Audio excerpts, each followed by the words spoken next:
Wilson ran right into his own man in McCormick. What a pass. Brown from Akinjo, and the Bears have the lead. Welcome to Sikkim 365 Radio. Sohan passed up the three, puts it on the deck, and gets the left-handed layup to go. Sikkim 365 Radio is presented by IdealMRI.com. High-quality MRIs for $497 or less. IdealMRI.com. Your health is important, so is your budget. McCormick can't finish it. Kendall Brown. Coast to coast. What a spectacular Euro step. The 3 o'clock hour is sponsored by Waco Custom Marketplace. Meats, sweets, Texas treats, and a cut above the rest. 425 Lake Air Drive, Waco. Didn't see this coming when Kansas got out to a 16-4 lead in the early going. Sohan! Count it! Now here's David Smoak, Paul Catalina, and Craig Smoak. All right, here we are, and here we go with the week, a new week, the last day of February after what was not March Madness, but February Madness, Saturday Madness in college basketball with 7 of the top 10 teams in the country losing. One of them, Kansas, lost in Waco to Baylor, who's number 10, now number 3. We'll have the top 25. A little note here and there, some of the bracketology and all of that as well. And we'll hear from Pat Nunley, Baylor radio color analyst and former Baylor guard, today on his way down to Austin for the game with Texas, which, of course, will be the last game played for the men's team at the Frank Irwin Center. We'll also check in on Arkansas, red hot, on fire, and St. Mary's after their win against Gonzaga that was part of that tumultuous Saturday in men's basketball. A note, a behind the scenes or two on Eric Mateos. As I reported on Saturday morning, I guess it was, that he is staying at Baylor. Georgia was more than interested in him. We'll tell you a couple of things about his character and also what he decided to do and why.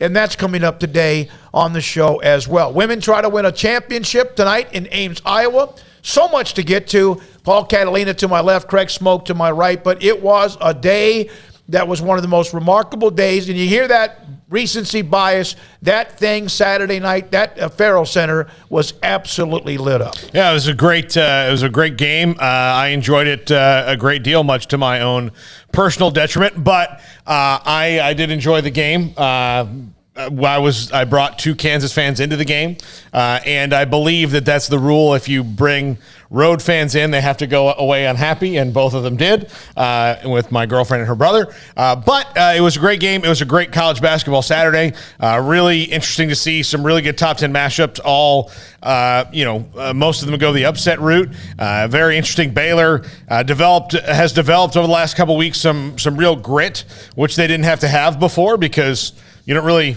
Not that they didn't have it, they just didn't need to use it, because when you're beating everybody by 8, 10, 12, 14 points, you don't need to really get gritty and tough because you're just rolling over them. So they showed me a lot on Saturday. It looks like they kind of found what their new offense is going to be in the wake of the injuries that they've had, and looked really, really good against Kansas. It was a coming out party for Jeremy Sohan, Craig Smoak, and the young 18-year-old, he and Kendall Brown, along with others. Unbelievable for Flo Thamba, Matthew Meyer on the boards, but Jeremy Sohan, he is now on the national map.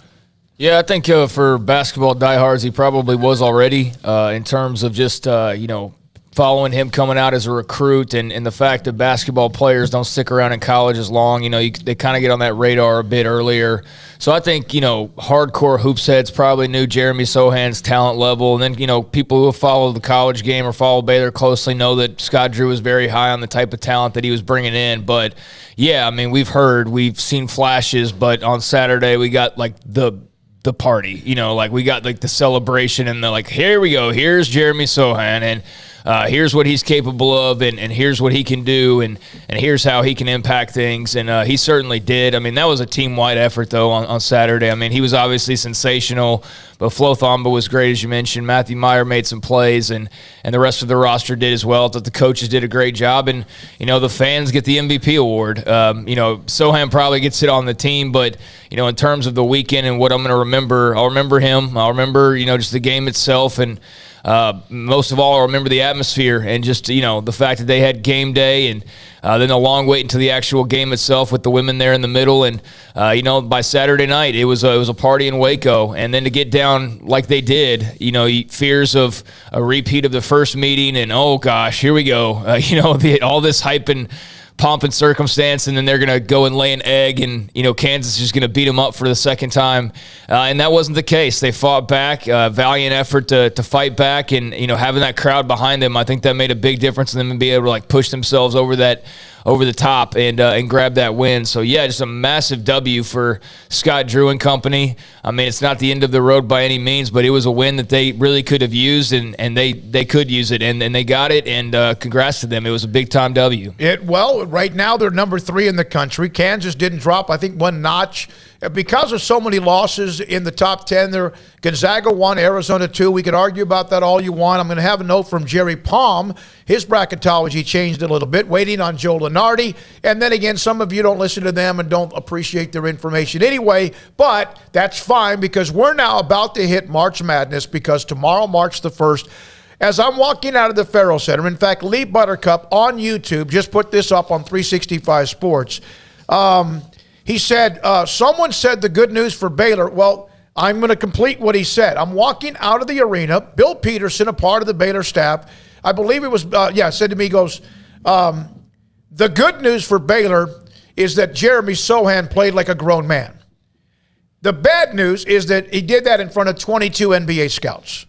And that kind of summarized it. And he was spectacular. And it took a lot. And you heard in what Billis or Greenberg or others that we'll have, Pat Nunley will join us at 3:30. They made Jeremy Sohan Kansas's nightmare that night because there's not enough height inside and size inside, because that's all Flo, and Jonathan John Machacha was out. So what do? You take one of your negatives and turn it into a positive. And a guy like Sohan who can play 6'3" or 6'8", they couldn't do anything about it because he created mismatches on Kansas' defensive end. Yeah, I mean, there were things that Kansas did well all night long, offensive rebounding and things that really kept them in the game. Kansas is still, they're really, really good.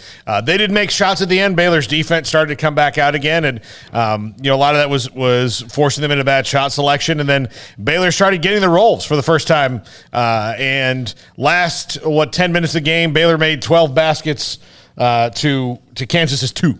And I think they were both by one was by Ochai Agbaji and one was by Christian Brown. He's such a good player. The rest were all free throws. And Baylor, took advantage of their opportunities when they had them and showed, what they can do. I think both these teams can be poised to go very far. And I think what we saw this weekend is what you're going to see in March, in that you've got anybody can kind of lose. You've got 12 to 16 teams that can pretty much beat anybody on any given night, and so we could have real chaos in March. And heck, I'm looking forward to it. Could be great. Then, for example, the number 3 team in the country now is 4 team is Duke, who got 11 first place votes. Duke hasn't played anybody. They've had their weakest schedule in maybe the history of Duke basketball, and they can beat anybody, but also I think they could probably get beat by anybody. Well, I'm going to go to Ken Palm. Jack, when you're ready with that, we'll do that in a minute. Is it ready now? Okay. There's a lot of analytics here. And again, everyone likes whatever maybe fits what you like or the teams that you like, but this is through yesterday's games. Ken Palm, the number 1 ranked team, and this is all about offense and defense or whatever. The number 1 Ken Palm team is Gonzaga. Now, yes, they lost to St. Mary's, and we're going to feature St. Mary's with a writer from San Francisco Chronicle today. Kentucky 2, Baylor 3, Arizona 4, Duke, Houston had a nice win, bounce back, avenged their loss to SMU, and did it in style. KU, Auburn, Texas Tech, and they had the tough loss on the road, and shocking because they controlled that game in Fort Worth. They could never separate enough, but they were always up 6-10, and then UCLA at number 10. Now, that's Ken Palm. Also today, I saw where Jerry Palm, CBS Sports, released his bracketology, and his number 1 seeds now are Gonzaga, Auburn, Arizona, and Baylor. And now you have Kansas, Providence, Duke, and Wisconsin, the number 2 seeds. Nova, Villanova, Purdue, Texas Tech, and Kentucky, a 3 seed. So you can lose a game. College basketball is different than college football, unless you're Alabama or Georgia. I say that very sarcastically, maybe. But in college basketball, Gonzaga lost, they could still be number 1. It's the overall resume, and it should be like that in football, but it sometimes is not. They wait for teams to lose, and you're gone down 8. Alabama, UConn, Tennessee, Illinois as a 4 seed. Now, they have Texas as a 6 seed. That's who Baylor plays tonight, and I've seen them as high as a 4 seed. So that's kind of interesting. Houston at number 6 in Ken Palm. You could take that down, Armstrong, if you want. Houston, I didn't know this. They don't have any quad 1 wins, and that's nuts.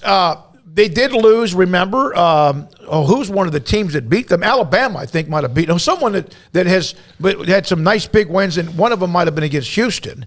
But Houston is really good, and they're pounding people, and sometimes Ken Palm, and a lot of it could be the analytics of all the others. Strength of schedule should be a part of it. It is, but also even margin of victory. Well, if you're playing a bunch of quad 1 wins teams, you're probably not going to get that much. Yeah. Houston's losses, by the way, are to Wisconsin, Alabama, SMU, and Memphis. Okay, well, and Memphis has been up and down on the roller coaster. I wish I would have had time to feed this. Oh, Jeff Borzello, ESPN, top 5 are Gonzaga, Baylor, Arizona, Kansas, and Duke.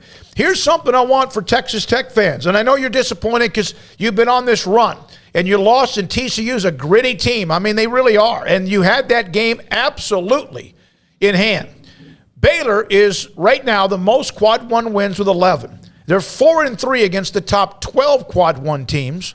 They still have Texas tonight and, of course, Iowa State this weekend. Kansas has 10 wins. Iowa State has 9 quad 1 wins. They're 2-5 against the top 12, and they have a top 12 quad, and they have Baylor Saturday. Texas Tech is 7 quad 1 wins, but guess what? Every single one of those wins, twice against Baylor, twice against Texas, once against Kansas, once against Iowa State, and also they beat Tennessee. So their quad 1 wins are exceptional. At 7-2, the losses are to Kansas, and also the 1 loss as well to Iowa State as far as the top teams in quad 1. Yeah, the Big 12. I hope that a couple of years ago there was I think it was the year that Tech made it to the Final Four, or maybe the year before, where they had a really great year, and you thought, man, when they get out of the tournament and start playing teams out of the Big 12, it's going to look great. But they beat the crap out of each other all year long. They got in the tournament, and it was just kind of over for almost everybody. This is a Big 12 that, especially the top 3 to me, are really set to make deep runs. I mean, they play well against the big teams, and they're all really deep and talented. In spite of injuries, in Baylor for one, but still really deep and talented. All right, so we have the women play tonight in aims to win the regular season title. Iowa State and Baylor have a 2-game lead with 2 games left. So one of those teams, whoever wins tonight, will win the regular season title. We know that Baylor has owned that. It's a share of, though, I believe, right? I know they're up 2, but I don't know. I felt like I was reading that it was a share was what they automatically won tonight because there's still another game remaining. No, they can, but they'll clinch a share. That's what I'm saying. A share. They don't win it outright, though. If Baylor wins, they would have swept Iowa State. And that, again, it's not like in football, whatever, but they would win at least a share, which has been their streak forever, over a decade long, of the regular season title. Well, I think and I kind of wrote about this a little bit today, I think the big thing for the Baylor men, other than, Sohan's performance or, just the coaching or, whatever positive you want to point to, because, you can point to so many of them from Saturday, and I'm sure we'll uncover each of them throughout the rest of the show, but you're mentioning Texas Tech and them playing a couple years ago. They played for a national title a couple years ago. It was a big deal. It was a big deal that they got there. A big deal for the Big 12 that Texas Tech got there, even though Kansas has had their success. It had been a little while, but they didn't win it. And, here they are again a couple years later. They were good last year as well, and here they are again 2 years later, and they're really, really good, and they could very well win it this year for all we know. I mean, that TCU loss was a bit surprising. That's kind of been them, though, winning the more surprise or losing the more surprising games kind of out of nowhere on occasion, but winning all their big ones. But, they didn't get there, and maybe this year's the year they do it, but that was what was so huge about Baylor last year, was they got there and they won it. And no questions asked, it's done. It's not one of those like, well, if we get back this time, right. They won it. They just flat out won it.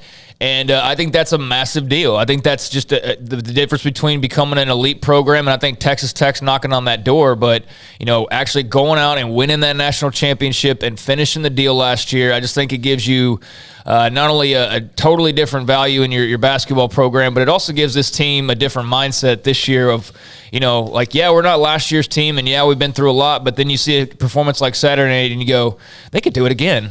They could rewind this thing and do it again. And I know a lot of people believe that all year long, but it's just been so up and down in terms of what the storylines have been. So it just kind of felt like, that's the national champ type team that we're all expecting and that we're all accustomed to seeing and that we're all used to and that we want to see. That was that on Saturday night. And they're a great point. And yes, they've also shown where they could get knocked out if they're not careful. The margin of error last year was very large. I mean, they were so good. The large margin of error is smaller. We've seen Kansas hammer Baylor in their moment. We've seen Texas Tech have their big moments through their moment against Kansas, Baylor twice, Texas twice. We've seen Kentucky have their moment when they hammered Kansas, and we've seen all the others involved. Auburn, all of a sudden, they're in a little bit of a fade. They're still really good. Arkansas is red hot. Arizona's good. It's going to be, and we put up the interview with Jay Billis last Wednesday or Thursday, and he said, I think any of the top 8 teams in America will win. One of the top 8 teams in America will win the national championship, and some on the board got really kind of almost smart-ass about it, to be honest with you, like, oh, Jay, water's wet, and that was one of the responders. He didn't say that last year. Last year, it was Gonzaga, it was Baylor, and maybe somebody else. This year, it's not the obvious 1 or 2 teams. That's what he was talking about, not trying to be some sort of a, what was Ed McMahon on with Johnny Carson on when he did the man. Hey, Karnak? Yeah, Karnak the Magnificent. Yeah. He wasn't trying to open up the fact that he can't be wrong if he picks the top 8. But adding on to the taking advantage of an opportunity, I've seen game day rolling here before and them not win the game, against the big opponent. Oh, yeah. And so to have that double dip on Saturday of the women playing, earlier in the day, game day starting everything off, but even going to Friday night in the lock-in and seeing all the fans and students and everybody out there, seeing the coaches passing out, food and all that. We've seen that before as well, but you just kind of wondered, okay, but how's the game going to go? And so here was this massive opportunity that they've had before, and they've taken advantage of at times. But, I mean, really, just with all the curiosity surrounding this stretch run and, can they beat Kansas and kind of where is this team and to have that atmosphere and then to go out and get it done and to do it in the style that they did it and to do it emphatically by the end of it. I just think, again, you get opportunities on occasion. Some get more than others. But whenever you get them, you got to take advantage of them. And if you do it often enough, like Baylor has, winning a national title last year, then you might have some mulligans. But it just kind of felt like they really needed that win on Saturday, and they got it, and I think that was a massive deal. And I think it was massive the women won earlier in the day as well. No, they did, and beat Kansas, and now they put them in position to if they can sweep Iowa State in Ames, they'll have 10,000 plus there at Hilton Coliseum, if not more, to watch that game tonight. And the first time Baylor slammed Iowa State badly. Now, I want to go through some of the timeline. Armstrong, I put this up. So Saturday morning at 6:30 or so Saturday morning, I just gotten up, and did you get that tweet? Go ahead if you could. So this was Saturday morning at 7 o'clock in the morning. I had gotten the text, and I said, I've learned through multiple sources, Baylor's offensive line coach, Eric Mateos, no longer involved as a candidate to replace the job at Georgia. Helped turn one of course, the anemic rushing attacks of 2020 into an elite one in 2021. Let me tell you a little bit about Eric Mateos. Thank you, Armstrong. Eric Mateos, I'm going to tell you that I can't tell you for sure if he was the top pick for Georgia, but let me put it this way. It was his job if he wanted it. He also had sent a text to his offensive lineman that morning.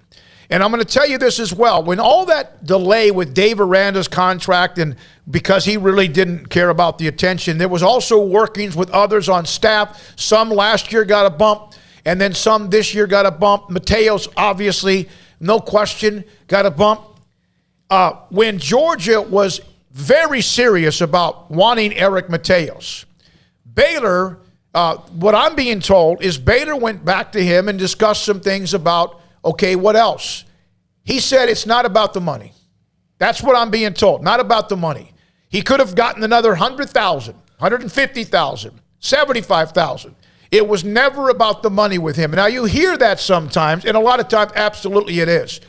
I think he knows there's unfinished business. He will be a coveted offensive lineman, coach, no matter how long it's going to be.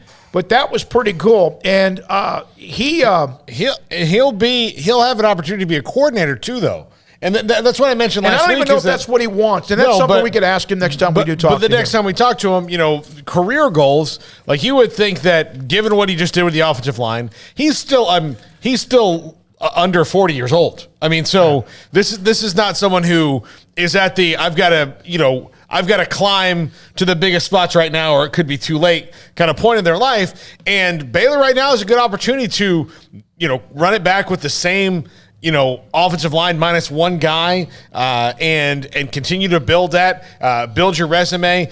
Jeff Grimes is going to be a head coaching candidate again soon. So those things are going to happen, and then let the chips fall where they may. And going to go is not always the best thing, and especially if you feel comfortable. And anemic, I guess, was the polite way to put it. You can take a pill for anemia, Smokey. That offensive line needed like Dr. Frankenstein at times. Well, they got 2 years ago. They got both. They got Dr. Frankenstein, and all the other the bolts and all that with Jeff Grimes in the wide zone, the reliable, violent offense, and what Eric Mateos brought to the table. He's just a damn good coach. Yeah, and he and Grimes are like Batman and Robin. And I'm not trying to say who's Batman and Robin because the coordinator title, but he's just.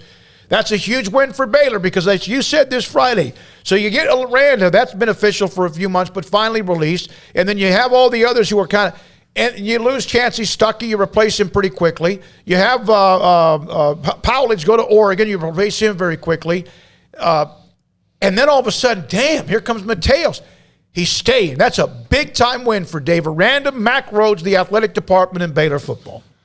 Jeff Grimes is Batman. He's top of the food chain. So, or Dave Aranda, if Dave Aranda wants to be, and Grimes could be Robin or Ron Roberts. But that's big news. I mean, I'm not totally shocked by that. Just because a bigger school comes calling, and in this case, they're the defending national champs. So, I mean, that's gonna, have anybody going, what? Oh, Georgia. Okay, wow. But, I think there's a lot to be said for the fact that he loves living in the state of Texas, and he just got back here, a couple years ago. It seems to enjoy it. Seems to enjoy being around Waco. Seems to enjoy the people he's working with and the players he's working with, and seems to have enjoyed that success they had last year, which is really them just getting the ball rolling. So I don't think it's totally shocking by any means. Not everybody can be money whipped. If you're somebody without any money, then it's pretty easy to money whip him. If you're somebody who's already been making a pretty good living, like he probably has been now for a little while, then it's not as much of a big deal if there's an extra $100K or whatever it might be on the table. That's not to say there's not a figure that can't be thrown out that can sway just about anybody, but we're also talking about an offensive line coach, and Georgia's probably not thinking they're going to break the bank on there. So I think he's going to be highly coveted. He's going to be able to turn down some jobs, and he's going to be able to kind of dictate his own path. But right now, that path for him is Baylor, and I think that's great because their offensive line was one of the best stories in college football last year in terms of improvements and the season they had as a team. Again, going back to taking advantage of opportunities. The Baylor football team got to the Sugar Bowl 3 years ago. They went there. The whole week surrounded Matt Rule talk to the NFL. It sucked. The game, not that great. Lose to Georgia. You just lost the Big 12 title a couple weeks before, and it all just kind of felt like, wow, what a great year that just petered out entirely and didn't really give you a lot of momentum going into the offseason because then you lost your head coach. Yep. So it's been kind of nice to see like what I've been saying for years now of like if Baylor can just be consistent and finish, then they can turn this thing into a whole nother level of what it's been, and it's been pretty good, but they've been doing that, like the men winning that title last year and football this year, going, hey, we're playing for a Big 12 title. That's great. You've done that before. You won it, though. That's the difference. You won it. You won it in one of the most dramatic endings ever, too. I mean, that was the extra cherry on top, but you actually went and won it. Okay, we're going to the Sugar Bowl, play a big SEC team, just like when you were playing Georgia. You know what? This time you went out, you won it. You won it in a dramatic style, or a convincing style, and that just makes all the difference in the world. So, yeah, I don't think it probably took that much to sway him to stay in Waco. They've got a really good thing going on right now. Georgia's obviously got something better. They're the national champions, right. I realize, but, just jumping around is not for everybody, and the timing's not right, so that's going to play to Baylor's benefit, and I'm here for it. Not only to finish with the wins in the Big 12 title game and then the Sugar Bowl, but also to retain the core of your staff and get that out of the way as well, and people will come picking and choosing at you because that's what good programs people want. Nick Saban's been dealing with that forever. Yeah. Armstrong, did you get that picture? Georgia did hire an O-line coach as well. Okay, I didn't mention that. Yeah, Stacy Searles from North Carolina. It looks like he's used to be at Texas. Yeah. He's been at a couple of other places as well. North Carolina under Mac Brown, and he's a really, really good name. I don't know if you could put that up or not. This is a picture. Just got this from Ryan. Need a break from Russia. Look at these ugly dudes on YouTube. Forget watching on the phone or computer. Apple TV to the rescue. Simply the sources for Baylor fans. Thank you, Ryan. And you're right. Yeah. We try to be for 3 hours if we possibly can. A little bit of a way to get away from not only what's happening in Russia and Europe. What's going on in Russia?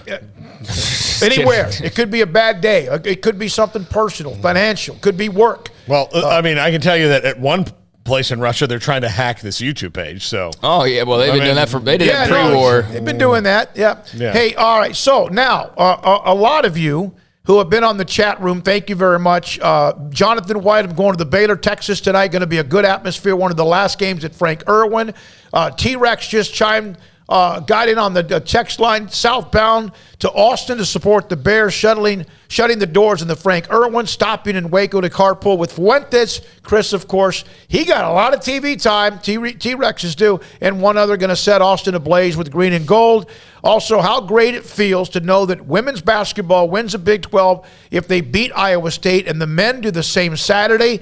If, in fact, they can win tonight and then win Saturday and hope that Kansas loses one more time. Well, and look, Kansas has 3 games this week, so that's tough. They have a makeup game. By the way, just to Zesty's Retro and Games, who asked if we can touch on the MLB fiasco. We'll find some time later in the show, but we have to go to break, and I didn't want to lose that super chat that he sent us. But Who's we will. That from? Zesty's Retro and Games. Can you touch on the MLB fiasco? Yes, it's a fiasco. And Cowboys Go's getting into it with somebody, so we'll get into that as well. Okay. Yeah. Howdy to the chat. I hope y'all are having a good day. And, getting a little bit of a mental break from all the other world news with us here. But, you mentioned it tonight. It's kind of hard to settle in and enjoy Saturday too much. Hopefully you got that out of the way yesterday if you're a Baylor fan, because tonight's a massive night. I mean, it's a quick turnaround. You go from celebrating a men's win over Kansas to, all right, do you want to still have Big 12 title hopes? All right, you got to win tonight in Austin in the last game at Frank Irwin against a top 20 team. Women, you want a Big 12 title? You got to go win tonight in Ames, Iowa, and what's sure to be a jam-packed crowd and a very energetic crowd, especially with the way the Baylor women beat up on them in Waco just about a month ago. So, it's a huge night. Like, Saturday was big, but you turn around and you look up a day 2 later, and it's an even bigger night potentially because of what they did on Saturday. All right, when we come back, Pat Nunley, he was there for that atmosphere. I saw him as he walked into the tunnel to go to his side where he is, of course, broadcasting the game on Baylor Radio. He'll join us. He's headed down to Austin himself. Also, we will check in with St. Mary's and their win against Gonzaga. Arkansas red hot. We'll have somebody on from Whole Hog Sports on that, and a lot more to come, including Paul's Top 5. To close it out, we have Jack McKenzie. We have Faith. We also have Emery and Armstrong, who had a very, very interesting weekend that we might need to get to. You talk about pressure. Armstrong had some pressure on him. We'll get into that possibly and break that news. Sikkim 365 Radio, 365 Sports. Riverbend Liquor and Wine, Lakeshore Drive and North 19th Street in Waco, a hidden gem. They've always got great events going on, whether it was the makers of Happy Dad Hard Seltzer a couple weeks ago or the different bottles of Balcones they've gotten that were just for them over the years. They always have something great going on at Riverbend Liquor and Wine. So if you're just popping in to, maybe pick up, some of your favorite craft beer, of which their selection is fantastic and the best in Waco, or just to, grab something for a dinner, you want to get a bottle of wine as a gift for people going in there. They've always got something going on. There's always something cool. They've always got new products coming in, new different things. They're always shuffling that lineup, always moving the roster around at Riverbend Liquor and Wine, Lakeshore Drive and North 19th Street in Waco. Find out more on Facebook and Instagram. 1, 2. I'm in love with a man named Rudy. I'm okay with that. He knows exactly what I want. He keeps me coming back. Cooks breakfast, lunch, and dinner for me. Does the dishes too. I'm in love with a man named Rudy. Last name Barbecue. It sure is easy to fall in love with Rudy's tasty oak smoked barbecue. Next in line.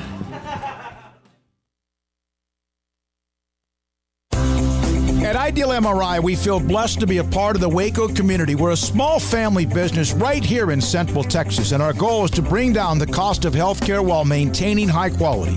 At times like this, the cost of healthcare has never been more important, and unfortunately, significant illnesses and injuries still occur. That's why Ideal MRI is open and here to serve you through the difficult time. We offer premium MRIs just like a hospital with state-of-the-art technology and specialists, but you'll pay less.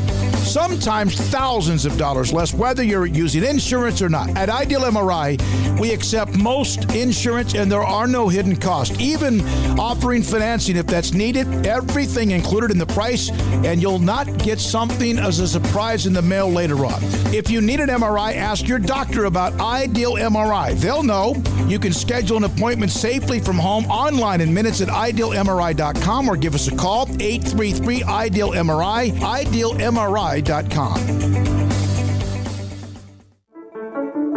One size fits all. That may be all right for an adjustable belt or cheap sunglasses, but when it comes to your financial needs, no one wants a one-size-fits-all strategy. Cam Heathcott, your Edward Jones financial advisor, knows that his most important goals are yours. That's why he takes the time to understand your needs, knowing you. That's how Edward Jones makes sense of investing. Cam Heathcott, covering Conroe and Houston, 936-756-7717 or cam.heathcott at edwardjones.com. Edward Jones, member SIPC. Hey, this is Bryce Petty, former starting quarterback and two-time Big 12 champion, and I know firsthand the importance of being in top shape both on and off the field. So listen up, men. If you're feeling beat down day in and day out and looking for that high-performance edge that separates the men from the boys, then look no further than the Petty Clinic Low T in Waco. Petty Clinic is a comprehensive men's healthcare clinic with an atmosphere catering to men. Board-certified Dr. Kent Petty has a special interest in offering the highest quality medical care to men of all ages. Some of the services offered include screening and treatment for low testosterone or thyroid, infertility, high blood pressure, diabetes, high cholesterol, sleep apnea, while offering comprehensive wellness exams and complete men's health lab panels. High performance men, remember, it's not just a Petty thing. This is Bryce Petty, encouraging you to reach out and Google search Petty Clinic Low T or go to pettycliniclowt.com and get your complimentary lab screening today. Stepping into the boots of a U.S. Army officer can add confidence and leadership skills to your son or daughter's career path. See all the things they can achieve in our boots at GoArmy.com. U.S. Army Waco Recruiting Company, 254-598-8131 or 254-776-1543.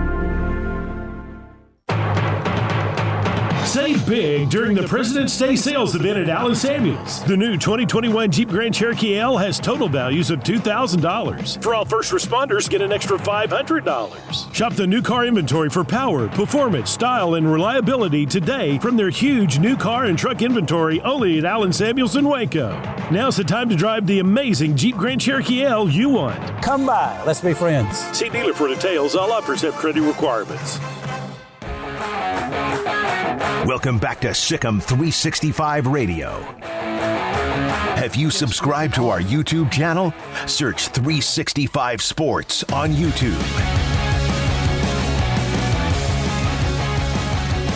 All right, here we go. This 3 o'clock hour, we're going to hear from Pat Nunley here momentarily. Tonight in the Big 12, other than Baylor at Texas and Austin, the last game for the men at the Frank Irwin Center.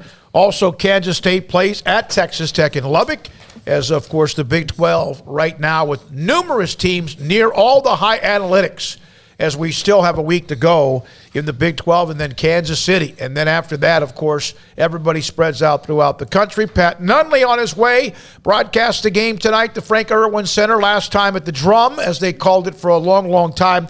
Pat, Baylor reinvented themselves again. Did you think that's what they would do to create problems and mismatches for Kansas with how they use Jeremy Sohan? Yeah, I do, and that's a really good way to put it. The reinvention of this team, the just trying to figure out how this team was going to win without its leading scorer, Cryer, and its leading rebounder, Chachua. And I really think that first game against Texas was the first step towards that, because lose Chachua early in the game, and they had to figure out on the fly what they were going to do. And so they, I think, have figured out that it's less about threes, or threes at least are their second look. It's really more about playing downhill, getting it into the lane, getting to the free throw line, which has been huge. Sohan's been a part of that. Sohan is a 54% free throw shooter. He was 5 of 6, I think, against Kansas. His shooting percentage since that first Texas game has gone way up. So there are a lot of good things, but having Sohan and Brown really elevate has allowed this team to take a step. Pat, one of the things I've noticed, and this is more team-wide and not so much a philosophy, but last year they were a juggernaut. They didn't need to be gritty. I mean, they just rolled through people. The first 15 games of this year, they didn't need to have any kind of gumption and fire. I mean, fire is a kind of a relative thing, but this team is developed a real toughness and grit in games where they just fight and claw. They do, and I really think it's a championship mentality. When you have won a Big 12 championship, when you have won a national championship, I think they just understand, having lived that. Not everybody on the team this year was there last year, but now understanding that, I think they have that grit, and they understand that if they don't have it, they're going to be just another basketball team. So it's cultural. I really think that. Coach Drew and his staff have talked for years now about how toughest team wins, and that's the case. And so right out of the gate, the first thing they're going to put up on their scouting report is that it's toughest team wins. And if we're not tough, particularly in this league, we're not going to play the kind of physical basketball that wins championships. Pat, just in terms of the atmosphere on Saturday, I mean, I know you've seen game day roll into town before with varying results, but when they needed the fans, the students, everybody to show up, that was a pretty intense, electrifying, and much needed crowd on Saturday. Yeah, it was electric. It's the best I've ever seen, and I've been doing this a long time. I thought when we went down double digits early, I felt like we were okay, because it wasn't going to be a blowout. And if they could just get a run together and finish the half within striking distance, they did that, then that crowd was not going to let them sort of die on the vine. That crowd, I think, had as much to do with the win as anything else. It was unbelievable. Yeah, it really was. And Craig brought this up a minute ago. And Paul, we've discussed this in the past. Normally, there have been times when Baylor would have a big moment in sports, whether it's football or whether it was men's basketball or whatever. Women, we know, dominated for a long, long time, and they have a chance to win it all tonight, the regular season, a co-championship at least. But they would kind of like blank the bed. It was like, not that they would play poorly, and sometimes it was too big for them. Do you feel like because of what Scott's built and who they are now, that even if they had lost that game by 10 or 12, it would not have been because they hyperventilated? I totally agree with that. They just don't do that anymore. When they lost at Kansas, and they were manhandled, I mean, that was a bad day. That was an aberration. I mean, we haven't seen that in a long, long time. And they've come back from that. They've learned from that. They've played well, really, since that time. I think it's that. They're not going to hyperventilate. They're going to have bad nights. It just happens. The league's too good to avoid that. They think differently now. I think the whole program thinks differently now. It's the expectation that when you come to Baylor and play basketball at Baylor, you're in the big time. You're as good as it gets. And so all the other things that go beyond just what you're doing on the floor, it's your attitude, it's the way you think, is part of the success of this program. And I think it's carried on. I said a minute ago, but I reiterate it now. It's cultural. It really is. It's who you are when you wear a Baylor basketball jersey. Pat, what did you think of Flo Thamba, offensive juggernaut, the other night? I think he's the key. I know we've talked about Sohan and Brown and others. I think Flo Thamba, since Chachua has gone out, has been the key because he had a double-double against Texas first time. He had a career-high 18 against Kansas the other night. He had 9 rebounds. He is beginning to finish at the rim. He's starting to make free throws. I've always felt like the growing edge for him was to finish. When he gets the ball on the offensive glass, you got to put it back in or you got to get fouled and you got to make free throws. And I felt like he's left a lot of points on the table by not being able to do that. Well, he's doing it now. And his minutes are way up. He played 33, I think, against Kansas. So he's another guy that's won a championship in the Big 12. He's won a national championship. And he understands we're not playing that low post position by committee anymore. It's not Chachua and Thamba. Thamba's got to lead the way when we're playing a little bigger. And he has just played better basketball than I think he has ever played in his Baylor career, and I hope it continues. Did you feel like that was somewhat of a national coming out party for Jeremy Sohan? Yeah, I think it was. I mean, he's played really well, but to do that on the day that it was, started with College Game Day, finishes with the premier college basketball game in the country. For him to do what he did on that stage, there are a lot of people saying, wow, I mean, that guy is really special. And I think and Brown falls into this category too. Those guys are sophomores now. They're kids. Neither one of them is 19 years old yet. I don't think they'll be 19 until the summer. So they don't look like kids, but still they're learning and they're growing every game. I think both of those guys have gotten to the point now where I think they understand. They've kind of spit the bid out. They're playing with confidence. They're taking some threes. They've got to take some threes. And we're getting a glimpse of the best those guys have to offer. And it's just a glimpse. I think there's more to come from both of those two guys. So when they had some of the injuries earlier, it was like, okay, guys are getting minutes that maybe weren't, and so perhaps it makes them better because they're also playing out of position at times. And then, of course, you had the Chama Chachua injury, and you're like, oh, my God, is that going to even matter? Bonner with what he's providing, and now you see this change in the lineup. Did they have just enough time to finally get a practice or two in to be able to use what they're doing now and kind of tweak it next couple of games before the tournaments? Yeah, I think so. I hope so.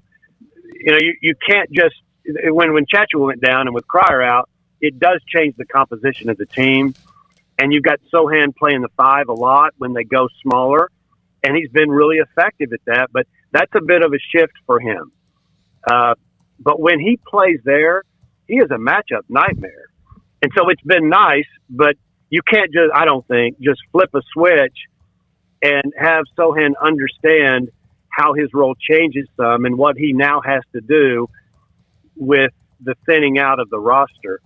Yeah, I mean, I think now with several games under their belt, hopefully they're starting to figure it out and get comfortable with it. I think it all started in that Texas game where they played really, really well without Chachua, and it's given them confidence, and these guys are starting to understand what they're there to do. Bonner's a good example. Bonner's not doing one thing that he's not supposed to do. The things he's supposed to do, he's doing really pretty well. Pat, what do you think it'll take for James Akinjo, who has not lost any confidence, it appears, to get his shooting touch back? keep shooting it. Mm-hmm. Just keep shooting it. It's the old thing, and I've been told this a million times, that ball is not going in if you don't shoot it. And the jury is in on whether he can shoot it or not. So you keep shooting it. You keep firing it. But I feel like, and this is just me talking, his road to the NBA is not scoring. His road to the NBA is creating, and it's assists. He is more effective if he's getting 8 assists than he is if he's getting 14 points. Now, if he gets 14 or 15 and 8 assists, that's a pretty good day. But for him to understand, nobody distributes the ball the way he does, and that's Akinjo at his very, very best. I think he's starting to understand that. It's going to go in. It'll go in sooner or later, but it's not going in if he doesn't shoot it. So, Pat, 80-63 just a couple of weeks ago, just a little over a couple of weeks ago. What's changed in the last 16 days in terms of this matchup with Baylor and Texas? What are you looking for tonight?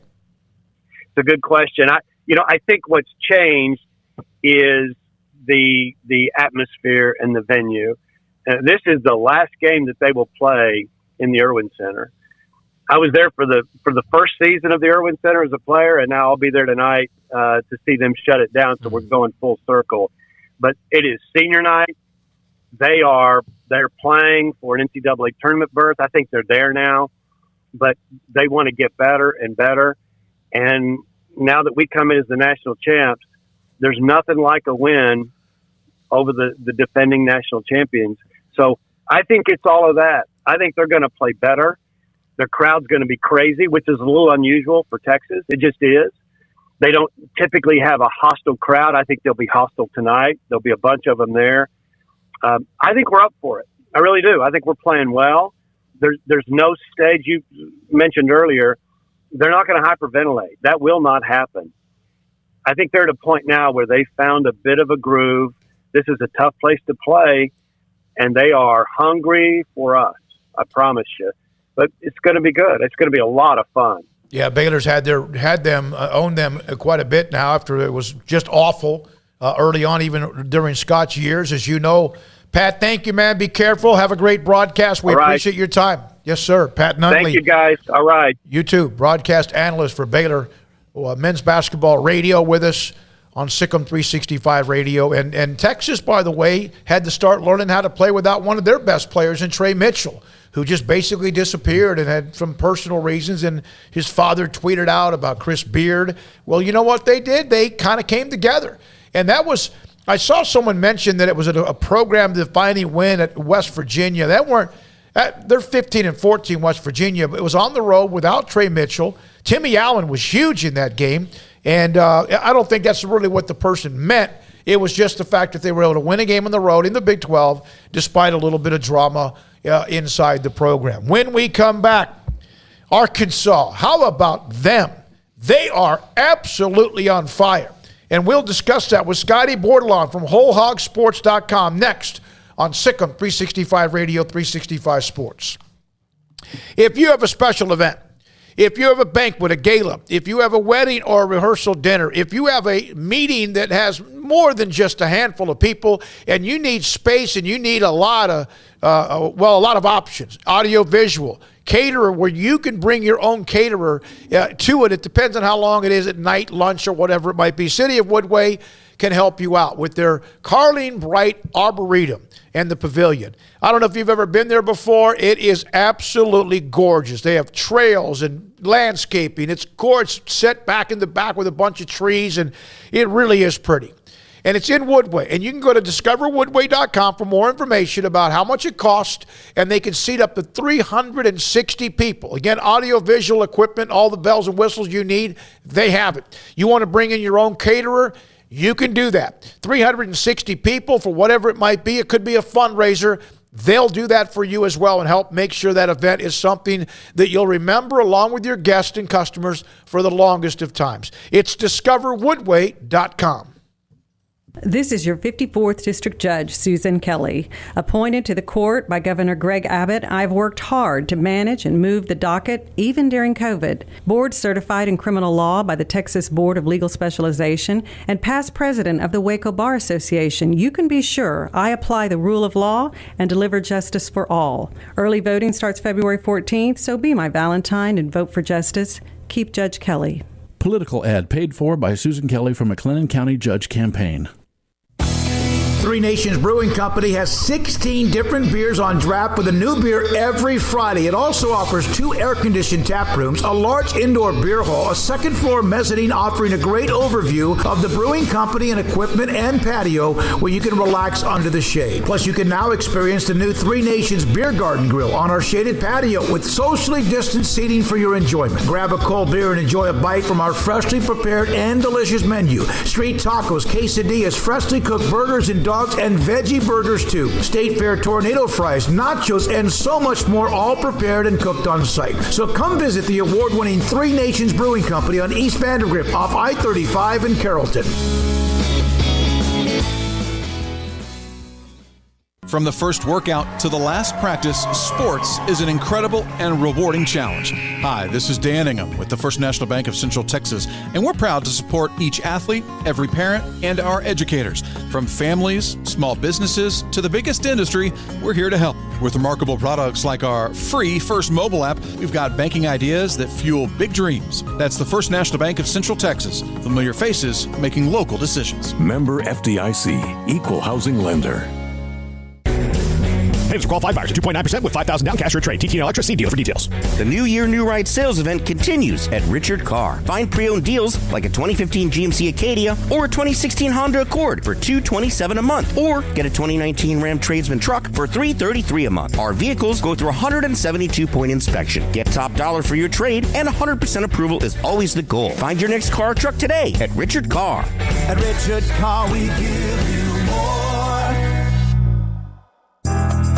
Riverbend Liquor and Wine, Lakeshore Drive at North 19th Street in Waco, is a hidden gem. They've got a great selection of spirits, wine, and the most extensive selection of craft beer in Waco in their gorgeous walk-in fridge. And they have an amazing array of high-end bourbons like Pinhook, Weller, Buffalo Trace, Brush Creek, Hotel, Garrison Brothers, Thomas S. Moore, Hooten Young, and Bardstown. Great customer service and a convenient and speedy drive-through window. Riverbend Liquor and Wine. Find out more on Facebook and Instagram.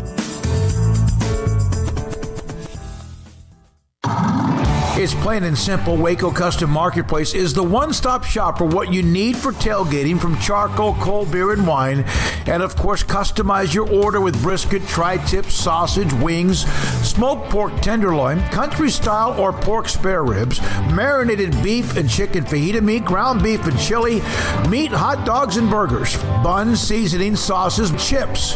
There's fresh baked bread and kolaches every day, breakfast sausage links. And you can also customize your favorite cut of steaks from Select, Choice, or Prime, bacon wrap fillets, ribeyes, New York strips, sirloin, T-bone, and porterhouse. Full service butcher shop includes pork, poultry, beef, chicken, and seafood, serving Waco restaurants and families since 1940. Your one-stop shop for beef, pork, poultry, and seafood needs. Waco Custom Marketplace, 425 Lake Air Drive, or WacoCustomMarketplace.com.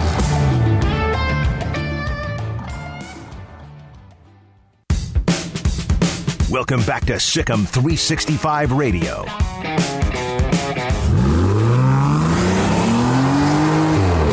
This segment on Baylor Athletics on Sikkim 365 Radio is brought to you by Richard Carr Buick GMC Cadillac. Learn more at richardcarr.com.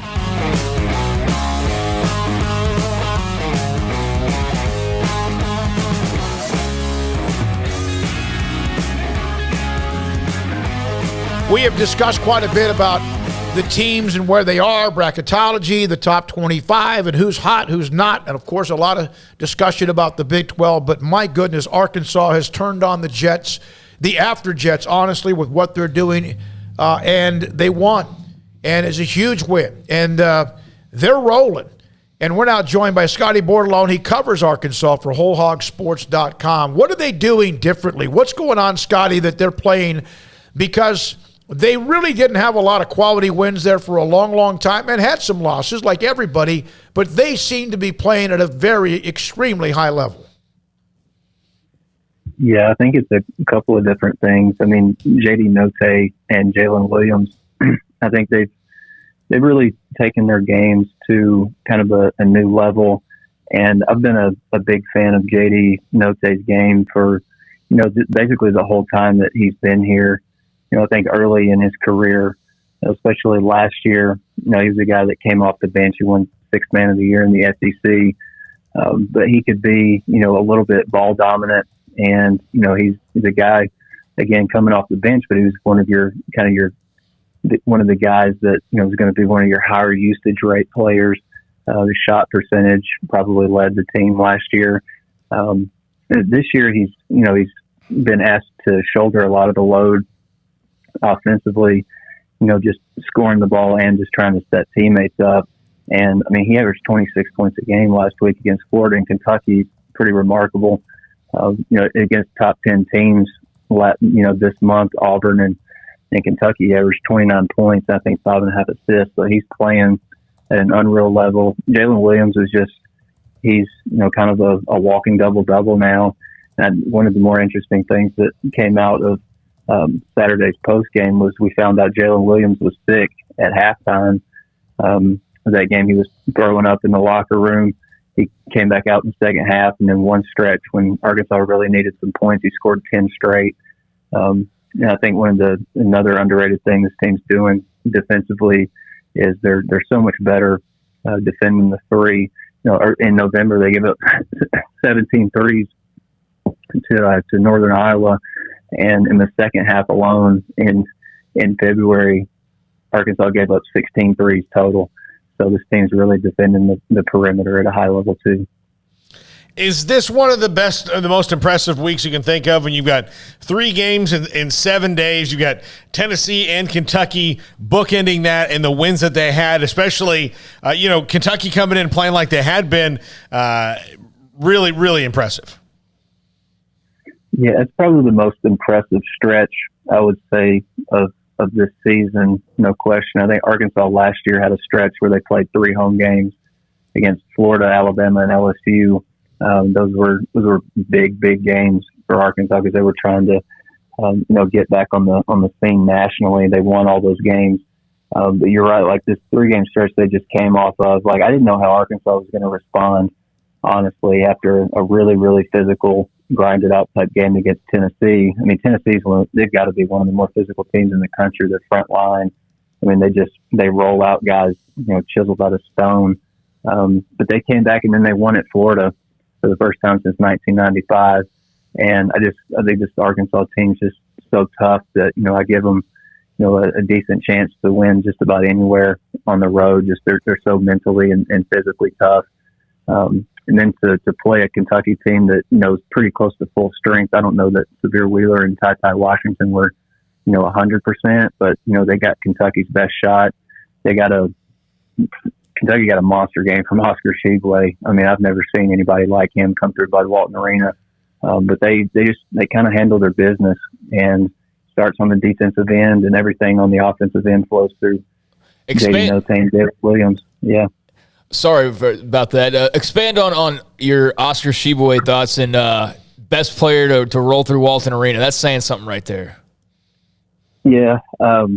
Again, I'm just 28. So I've always been on the beat for 4 years, but I've never seen a guy who, in terms of like pure centers, he's probably a little bit undersized, maybe at 6'9", but he's got the most sure hands that I think I've seen, and he just got like this innate ability to read balls off the rim and get in proper position to grab rebounds, and he's excellent at grabbing rebounds. Just it almost seems like with his fingertips, and you could swat at it, you could swat at the ball, and you're probably not going to knock it out of his hands. He was. I think Eric Musselman called him a monster after the game, and I'm not sure that even did it justice. They have won 13 of 14 games, and the one loss was a point to Alabama, who we know is a giant killer team. Baylor knows that as well, along with a few others. And now, what would you have said, Scotty, and I think we had you on, but what would you have said about, let's say, 3 weeks ago, 4 weeks ago, a month ago, that Arkansas had a chance to win the regular or get a piece of the regular season SEC men's basketball title? Oh man, 100% would have said you were crazy. This team, when they lost 5 of 6 and they started, SEC play 0-3, they didn't have an identity whatsoever. And I think Eric Musselman, I think I said it last time I was on with you guys, that he just kind of sat down and thought about what his dad would do if he was in his situation, and he just went bigger and tougher in that lineup. And some of the guys that were playing in December and the early part of conference play, those guys are not really playing anymore, with the exception of a couple guys just in like some spot minutes or give guys breathers. But I would have never guessed that Arkansas had a shot. And one of the big things that this team's doing is like they're handling their business at home, and they're doing the same thing on the road. Like they've won 5 of their last 6 on the road, and they've won the last 2 years. They've won 10 road games, under Eric Musselman. I think they won 8 the previous 3 seasons. So it's a team that, its toughness and its defense travels. Scotty, what was the general vibe about Kentucky kind of throwing up their arms in that last couple of seconds when they had the stoppage, setting the bench into the locker room already just to avoid the inevitable court storming? Yeah, that was interesting. When I saw that happen, I immediately tweeted that, Kentucky, their bench had walked off the floor. And then I was looking at that tweet on my laptop, and I was like, kind of thinking about the kind of the context of the situation. Like Kentucky didn't know, whether they probably did the smart thing, getting their guys off the floor, not really knowing whether Arkansas fans were going to storm the floor or not.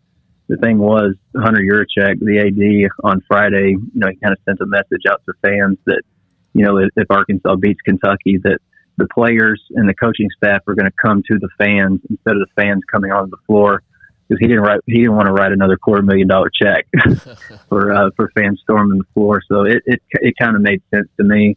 And we asked a couple of the players, JD Note after the game said he wasn't bothered by it at all, because Arkansas won, and Stanley Amude thought it was pretty smart too. So I kind of get why it happened. So sitting at 23-6 now, number 14 in the country. LSU at home coming up on Wednesday, and then Tennessee to close it out on Saturday on the road, which will be a top 15 game. Just your thoughts on the last week of the regular season and how the Razorbacks are shaping up with the tournament right around the corner. Yeah, it's another big week. I feel like that's all Arkansas's had, since they started slow out of the gate in SEC play. They get LSU in their home finale on Wednesday. That's going to be a pretty tough game, because Arkansas beat LSU in Baton Rouge without Eric Musselman. I think in the second game of what became an 8 or 9 game SEC win streak. But LSU didn't have Xavier Pinson at that time, their starting point guard. He really changes things for LSU, offensively.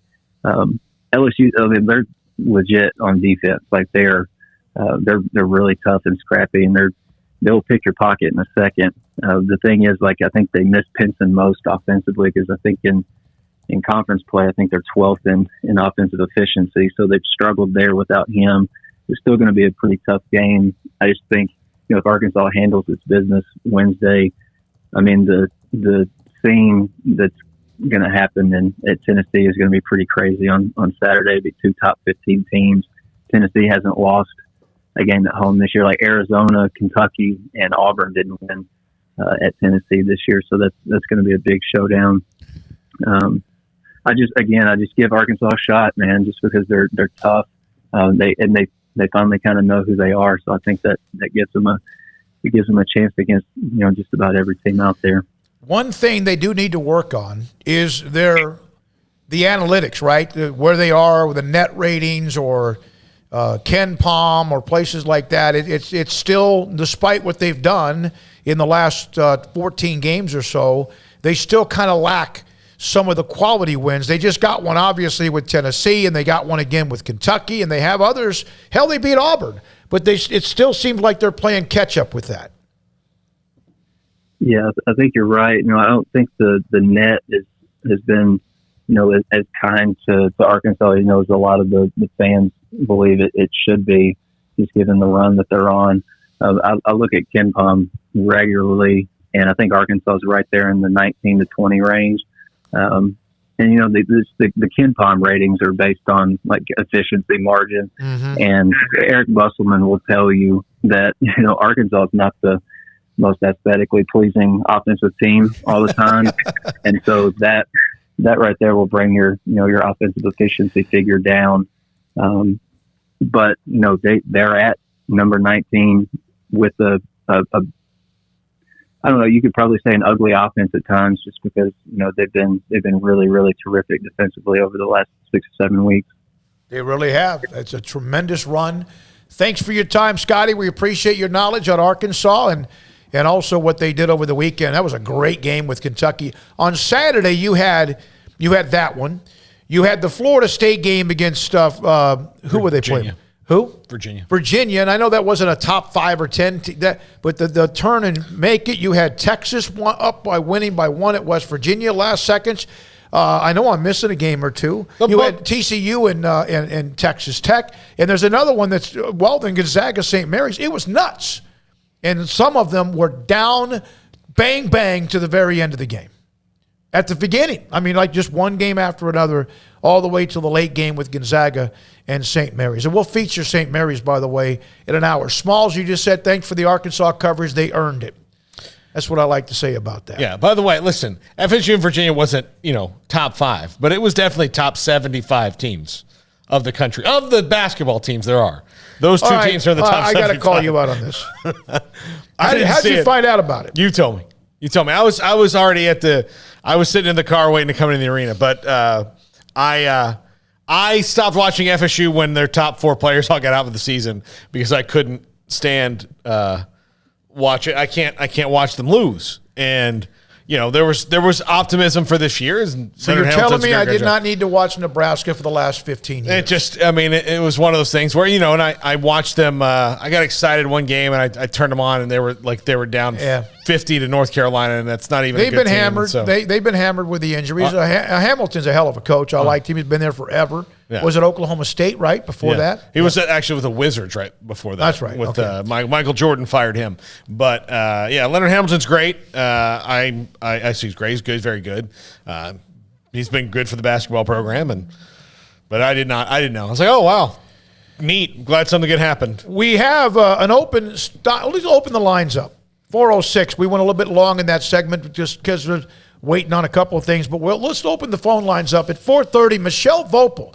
She's a columnist, covers women's basketball for ESPN.com, Baylor and Iowa State, plus all the other things going on in women's basketball. We'll touch in with her at 4:30. Steve Kroner covers St. Mary's and a lot of the West Coast Conference out west for the San Francisco Chronicle at 4:45. We just about 20 minutes ago, I was told by Terry Black, former Baylor star, that he was no longer available for the segment. That's very disappointing. We'll try to see if we can try to maybe reschedule that as well. And then we have Paul's top 5. And when we come back, a huge weekend for Armstrong Sims. We'll let him explain what that means. And a video that will make one of us cringe. Maybe you too. Sikkim 365 Radio and 365 Sports. All right, Ideal MRI. They're right behind, let's see, this shoulder, right here. There's the logo. Day one, even before day one, they jumped on. Rob Maxey, Dr. Maxey, jumped on to be a title sponsor of what we do on Sikkim 365 Radio. And that was before we even did anything with the YouTube channel and 365 Sports. We had legacy sponsors from day one who have been with us, and we appreciate them. All of them have been incredibly committed and loyal to what we do. And all of them are successful businesses as well. That makes a difference. Ideal MRI can help you save hundreds, if not thousands of dollars by getting something that hurts you so badly. A muscle or ligament or something else that hurts so much it shuts you down. You can't function. You can't work. You can't sleep. You can't anything. They can do that with a state-of-the-art technology MRI machine in the Central Texas marketplace. And the cost is $497 or less. It's not $497 and the next time it's $1,000. $497 or less every single time, and they could also help you with the insurance filing with what you need there. An average MRI is $1,100. I've been inside their MRI machine 3 times, and I mean what they do to set up the appointment. Of course, your doctor, or you need to call them. Get online, idealmri.com, and when you get there, there's not this massive room where you wait for your name for a long, long time. They will get you in and out. The Texan specialists are really good at what they do. They should be, because they have an incredible setup at idealmri.com. Baylor University is where lights shine bright. So, let there be light. Let there be roommates and teammates, scholarship and championships. Let there be fresh starts and new traditions, fast friendships and lasting impacts. Let there be laughter. Let there be joy. Let there be light. Baylor University, where lights shine bright. One size fits all. That may be all right for an adjustable belt or cheap sunglasses, but when it comes to your financial needs, no one wants a one-size-fits-all strategy. Ben Erlinson, your Edward Jones financial advisor, knows that his most important goals are yours. That's why he takes the time to understand your needs, knowing you. That's how Edward Jones makes sense of investing. Ben Erlinson, 100 North 6th Street in Waco, 254-759-8533. Edward Jones, member SIPC. In the market for a quality metal building? Since 1943, Pioneer Steel and Pipe has helped Central Texas residential and commercial customers with metal building design, panel options, building components, and trim options. Pioneer Steel and Pipe's residential line is energy efficient, offers low maintenance, reduces insurance payments, is impact resistant, and carries up to a 45-year limited warranty. In addition, they can also help you find a metal building contractor for your project. Pioneer Steel and Pipe, with locations in Waco and Bryan, and at pioneersboys.com. Do you or your kids get nervous about going to the dentist? Stonewood Dental, Dr. Steve Childress, he can help. I've spent a career taking care of patients who as children had bad experiences, and now they're adults that hate going to the dentist. If I get a kid at 3 years old and they come every 6 months and it's a happy experience, it's normal for them. Now they have an accident at 6 or 7 or 8 at school. Now they have a broken tooth or a trauma, and they have to come here. They're used to lights, they're used to water in their mouth, they're used to experience, they already trust us. It's amazing what we can do with that kid without it being a negative thing. But if I see a 6 or 7 or 8 year old that's never been to the dentist, and now they have a trauma or an unfortunate unexpected toothache, it's harder to do that for that kid and it not be somewhat of a negative experience. So bottom line is I try to teach kids and adults and teenagers and everybody the way I'd want my family treated, which is where it's a necessary part of life. You just take care of it. It doesn't have to be that big a deal. Learn more, stonewood-dental.com. Shorty's Pizza Shack at 12th and Bagby is a homegrown, family-owned and operated must-visit pizza place in Waco. Fantastic pizza by the slice, or get the whole pie to share. Great happy hour specials every single day, and it's not just pizza. Great wings. You have to try the Sikkim sauce, chili cheese fries, pizza pillows, and more. Dine in for a great hangout or carry-out. Order online at shortyspizzashack.com, or do yourself a favor and bring your crew to the restaurant at 12th and Bagby. Shorty's Pizza Shack. Tell them Paul sent you by.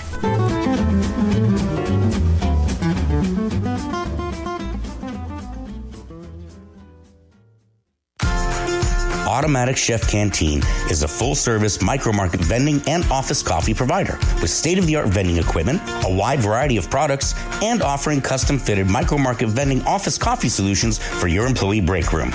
You want a full break room solution and a workplace oasis? Well, Automatic Chef Canteen, locally owned and operated for over 50 years in Central Texas, also includes in-house mechanics on call 24/7 for fast, reliable service and maintenance. Automatic Chef Canteen, 6900 Imperial Drive in Waco, or online at automaticchefcanteen.com. Welcome back to Sikkim 365 Radio. What a hot. Pinjo to Meyer, and Baylor in one. The 4 o'clock hour is sponsored by Boozer's Jewelers, the wedding ring store, specializing in custom jewelry and repair, all in-house. Now here's David Smoak, Paul Catalina, and Craig Smoak. All right, 4 o'clock hour. I mentioned tonight not only Baylor at Texas in the Big 12, but also Kansas State at Texas Tech. And, K-State is 6-10 in the conference. They have been able to grind. They're 14-14 overall. And when you hear and when we've had those who have come on and said how many teams in the Big 12 get in, it usually stops at 6. There was one point when it looked like there could, even Oklahoma was playing well early. Well, they're done. West Virginia, they can't win the game. They can't win really at home much, but they're 0-7 on the road. They're done. They've lost 6 in a row. And a brutal loss against Texas, the way that thing went down at the end as well on Saturday. Iowa State's in 7-9. That coach has not gotten enough credit for the kind of year he's had, turning around a team that won like twice last year. And now they're 20-9, and mentioned earlier among the top 5 when it comes to quad 1 wins. They play in Waco on Saturday. Yeah, making the switch with Otzelberger and bringing him on as head coach, or him becoming head coach, really changed their direction over this past year for Iowa State. I remember not too long ago when Marcus Fizer was dunking on folks, and that was years and years ago at this point. But no, Otzelberger's done a really good job with that program. I know they're basketball hungry there. Most of their success has come on the women's side this year, but they've had, a lot of men's victories to celebrate as well. And, they're looking poised for, a little postseason run, so we'll see how they do. But I think all attention and names right now is on tonight. And that game against the Baylor women and potentially, a piece of the Big 12 championship. So, good times in basketball for those in Ames, for those in Waco, for those in Austin, for those in a lot of different places across the Big 12, both men's and women's. And what we don't know is no matter how good Kansas has looked or Baylor has looked or Texas Tech has looked, and at times UT, they have 6 quad 1 wins and trying to get another one tonight, or some of the others that have been really good enough. I mean, TCU beating Tech. We know what Iowa State has a win against Tech. What we don't know is when that tournament is set, who you play, styles of play, who you play, where you're sent, there is a chance that Baylor could get into a number 1 seed if they win tonight against Texas and win Saturday against Iowa State, no matter what they do in Kansas City. But guess what? They could be sent to a region that's not Fort Worth. Would you rather be a number 1 seed somewhere else or a number 2 seed and you get a chance to be in Fort Worth? If you're any of those teams I just mentioned. I'd rather be a number 1 seed anywhere. Yeah. They told me I'm a number 1 seed in Spokane, in Augusta, Maine. If they sent me there, I wouldn't mind because I'm going to get a 16 matchup. I'm going to get the better matchups. Yeah, I'd rather be in 1 seed anywhere. Okay. Yeah, I see where you're going with that, but I think, at this point, your fans are going to probably travel. Your bulk of fans are going to travel. I mean, you might have, a couple extra thousand or something if you're playing closer to home, and that would be beneficial, but ultimately, I think, you're going for the better matchups on paper, and you get that as a number 1 seed. Grant McCaslin in North Texas, we had him as a guest on the show mid last week. They won their conference title. They sewed that up. And, of course, they had the nice run last year in the NCAA tournament as well. All right, so there's an argument going on. I want to bring this up in the chat room because we've discussed this, but not a lot.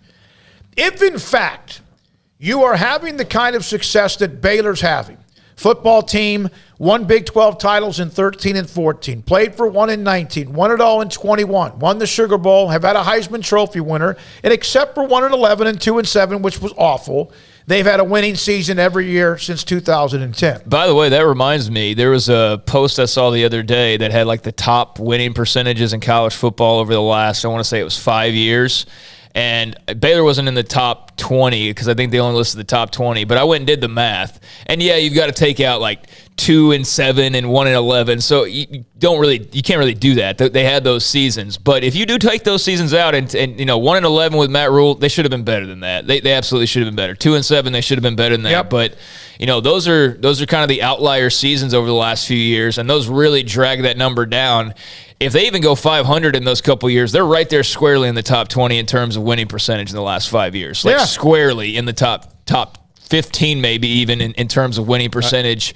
But those 2 years obviously drag it down immensely because outside of those 2 years, I mean, 7 wins was like the bottom of the barrel. Yep. You know, they won 10 games a couple of different times. So yeah, that was just kind of surprising to me. It's part of their overall organizational strategy to temper expectations. Just crater once in a while and have people freak out. Yeah, and I mean in dumpster fire fashion too. Yeah. I mean 1-11 because of the coaching. If you're going to be anything, be all of it. Let me get to this topic because I don't know if we all would agree on this or not. If in fact you are what you call elite, tradition-rich power in college football, but you're Florida State. They did win a title in 13 or 14, Paul. 13, so they won in the last decade. USC, Nebraska, Texas. If you're one of those teams, can you push your chest out and say that if a team like Baylor, who's now had success in the last 10 or 12 years with 3 conference titles, playing for another one, winning a Sugar Bowl, that doesn't mean Baylor's on the level of Texas, Nebraska, USC, Florida State when it comes to historical purposes. But if you've won and you've been pretty good recently, what's the story here? Because Evan Gully on the chat room is saying this. When Baylor is a top 25 all-time football and basketball school, come talk to me. No, hold on. Baylor fans have gotten the big head. Remind them who they really are, and that's the historical loser of the Southwest Conference in Big 12. Elvin, first of all, you're a freaking troll, and that's fine. And then to come find out you're propping up Oklahoma. They don't need you to prop them up. You're not an Oklahoma fan.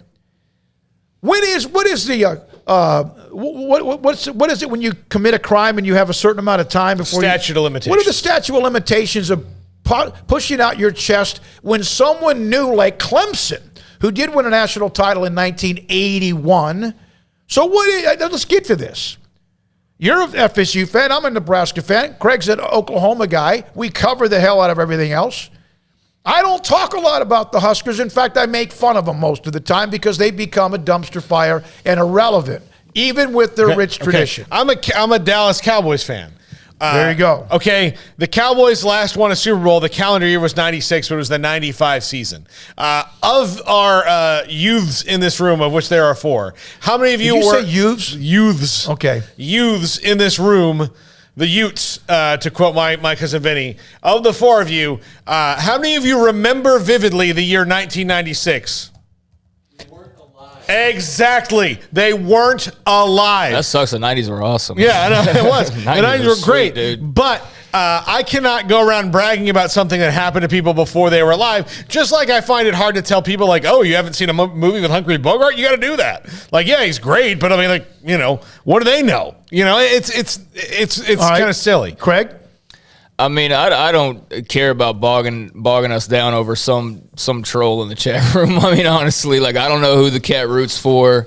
I guess they must be some big blue blood program or whatever, but I mean, all I know is I'm in the here and now, and coming off this weekend, I just think it's kind of lame for somebody to want to jump into a chat room and try to bring down the positivity. I think that speaks more about that person than it does about Baylor's athletics program. And I think if you're really trying to take shots, it's just kind of empty because the timing's just not great, pal. I mean, it's just really not that great with what all's going on right now. So you can talk about 30, 40 years ago. That's great. You can talk about times before I was born, like 40 years ago. That's great. But I'm in the here and now, brother. So if you want to talk about the Southwest Conference, that's cool. But you know, that doesn't exist anymore, and it hasn't for quite some time. So we're talking Big 12 right now, and right now, the only thing you really can do, quite frankly, I guess you're only using your only move is to talk about the past, which is the move of blue blood fans when it's not going well for them currently. That's why the past is so great. That's why the blue bloods stay the blue bloods, because they never want to relinquish that history. It's like a monarch or something. They don't. Yep. Yeah, of course you go back to the past because you always win when you go back to the past. So of course that's the move, because you don't want to talk about the right now. So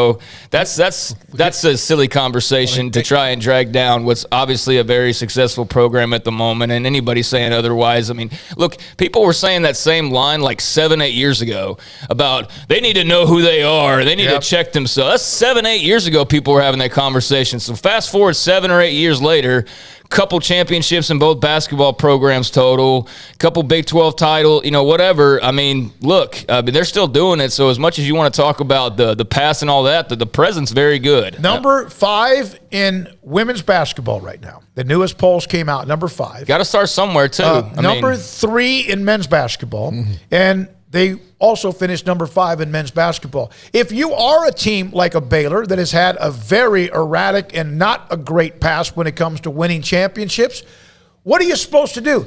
Damn, we're pretty good, but we sucked 20 years ago. Yeah, wish the wallow 90s would have been forever, better. Yeah. Wish the Reagan era would have been nicer to us. Yeah. No, look, like bragging about the SWC. Look, yeah, there was a time the SWC was a great conference. There was a time also where people used lead paint because it stayed on the walls longer. But guess what? It wasn't good for anybody, and they got rid of it. So.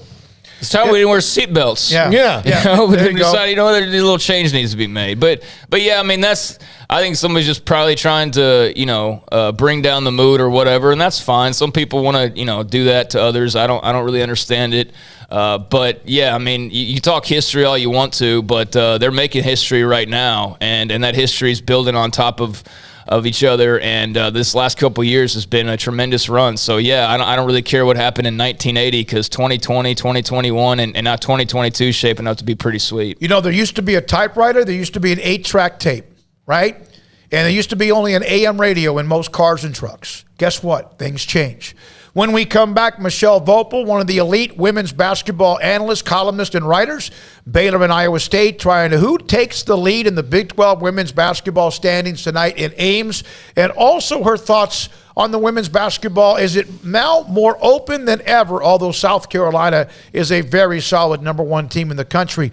And then also a couple of stories she's written about players in women's basketball who are from the Ukraine or Russia, and how hard it's been, of course, the last few days for either one. Sikkim 365 Radio and 365 Sports. If you've been waiting to buy a new Buick, GMC, or Cadillac, well, now is the time to contact Richard Carr. That's Karr Motors. Richard Carr is receiving deliveries of new cars and trucks each and every week, so you need to get on their inbound vehicle list to make sure that you get your new car or truck as soon as they arrive. Right now, you get 0% financing for 72 months for qualified buyers. If you're in the mood for a truck, they've got the GMC Sierras, available 277 horsepower engine, best-in-class cargo bed volume, head and leg room, plus a luxury interior and ride that compares to a luxury sedan. Richard Carr has Sierras in stock with more on the way. Plus, again, right now, get 0% for 72 months for qualified buyers. Maybe you're not eyeing trucks. You're more in the SUV market. Well, they've got a bunch of options for you over at Richard Carr. GMC, Buick, and Cadillac's got 11 different SUV models, plus dozens of trim options. They are a one-stop shop to find that perfect SUV for your needs, whether it's a Cadillac Escalade with sophistication and luxury or the fun and nimble attitude of the Buick Encore. Call now, come by now, or go online to find the perfect SUV for your family. And they also have a boatload of premium pre-owned cars and trucks as well, so if you're not looking to buy new, they have over 10 lenders who will do what it takes to get you in a pre-owned car today. Trust the good local people you can count on for over 20 years in Central Texas. Proud Wacoans, proud Baylor Bears. Log on to richardcarr.com today. Call now or go see them now off Highway 6 at the Imperial exit. This is your 54th District Judge, Susan Kelly. Appointed to the court by Governor Greg Abbott, I've worked hard to manage and move the docket, even during COVID. Board certified in criminal law by the Texas Board of Legal Specialization and past president of the Waco Bar Association, you can be sure I apply the rule of law and deliver justice for all. Early voting starts February 14th, so be my Valentine and vote for justice. Keep Judge Kelly. Political ad paid for by Susan Kelly from McLennan County Judge Campaign. Truck Month started early at Allen Samuels. You could get a 2022 Ram 1500 Quad Cab Lone Star with total values up to $7,500 or as little as 0% for 72 months. This month, first responders get an extra $500. Come see why Ram continues to win awards year after year. Take home power, performance, and reliability, and shop the huge new car and truck inventory in stock today at Allen Samuels in Waco. Come by. Let's be friends. See dealer for details. All offers have credit requirements. Let Camille Johnson Realtors guide you seamlessly through the process of buying your dream home or selling your current one. Commercial, farm and ranch, or residential, Camille Johnson Realtors can smoothly and successfully lead you through any transaction. With a team of 28 experienced agents who are excited about serving you, Camille Johnson Realtors services the entire greater Waco area. If you're in the market to buy or sell, contact Camille Johnson Realtors, 104 Midway Center in Woodway, or find them online at www.camillejohnson.com. Camille Johnson Realtors, elegant, charming, warm. Welcome home.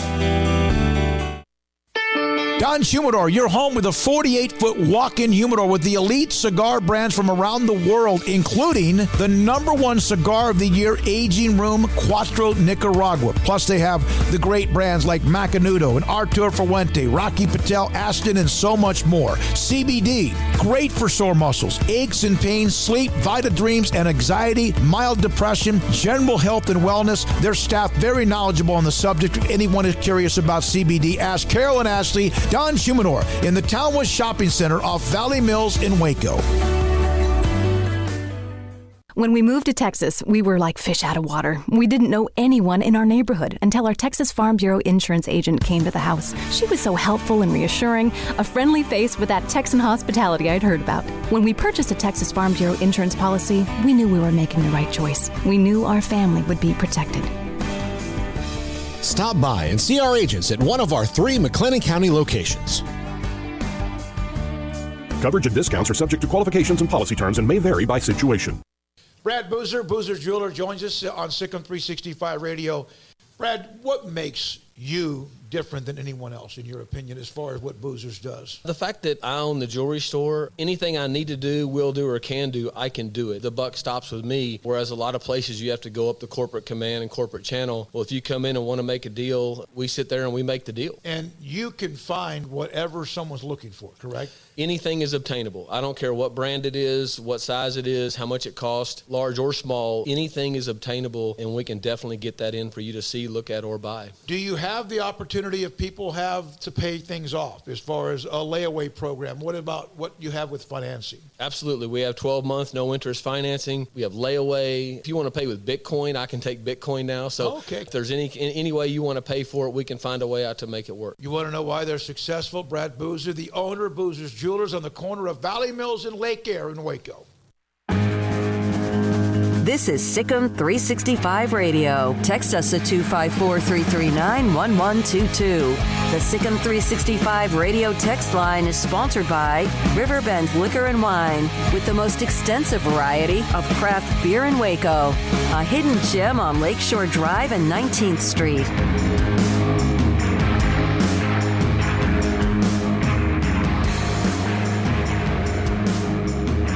All right, Paul's working on getting Michelle Voepel, ESPN college basketball writer, women's basketball writer. She'll join us here momentarily on Sikkim 365 Radio. Baylor and Texas tonight. Also tonight, as I mentioned, Kansas State playing in Lubbock against Texas Tech as they bounce back, they hope, and most likely will after the loss to TCU. And then, of course, other games. Baylor has their last game Saturday against Iowa State. And then speaking of Iowa State and Baylor, tonight in Ames, Iowa State's pretty much led the Big 12 from start to finish. Oklahoma's been a part of that conversation.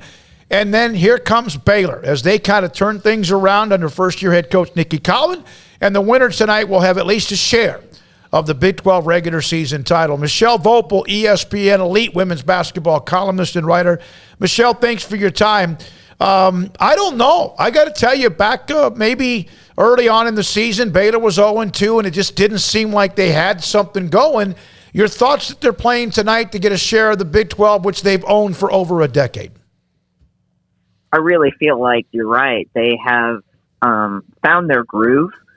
It's not necessarily that common that you would have all 5 players who started every game. You know, they've had the same starting lineup every game, and I think that's led to a lot of consistency for Baylor. You know, the early falling behind 0-2, I think probably kind of created a little bit of a false narrative, which I think all of us were susceptible to, myself included. But since then, I mean, this is a team that just really seems like it's rolling now and feels really confident. So it's kind of cool, you know, to have this game on ESPN2 tonight. between the top two teams in the league, and I think hopefully they'll have a really big crowd there in Ames tonight. How much different are they than the last time they played Iowa State? I mean, as far as X's and O's and on the court. I don't think they're that much different. If one thing that I think we're seeing is the consistency with Queen Egbo. That's something that I know she's been working hard on, and we're seeing more of that. I think the guard play's been really good this year, and everyone knows this is a team that's going to shoot more 3-pointers than they did previously with Coach Kim Mulkey, and I think that's worked so far for them. But it still, I think, comes down to who's going to be the best player on the court tonight, and I still think that's Melissa Smith, and that's with no offense to Ashley Jones, who's also a really good player. But Melissa, I feel like it's just she's a very, very good player, and I think she's going to be a very good pro, and probably took this season pretty personally, in terms of what she wanted to prove. Michelle, yeah, she's going off a huge performance over the weekend. Michelle, obviously there were big shoes when we talked all about what Nikki Collin walked into, and and look, Kim Mulkey's still doing her thing down there in Baton Rouge. But just what have been your thoughts on watching her from the beginning, where it was a little bit rocky? There's so many questions because everything was so new when people were accustomed to the same thing for so long, and to kind of see the journey she's taken and the way her relationship has matured with the team and so forth. What have been your thoughts just on the development from start to now for Nikki Collin in this program? There's, as you guys know, there's no way you can come into a situation like that with somebody who's been someplace for 21 years and won 3 national championships and is really, I would say, as big a personality as there is in women's basketball. There's no way to come in and it just be like smooth sailing. It's going to be different. And I think Coach Collin understood that, and probably also understood that there would be, a lot of reaction to anything that was different. For instance, like losing that game to Kansas State, losing twice to Oklahoma, that there would be some, thought that the sky was falling, especially because, not that anybody's surprised, that Coach Mulkey's done really well at LSU. But part of me thinks, maybe this is all, it's all going to work out for both.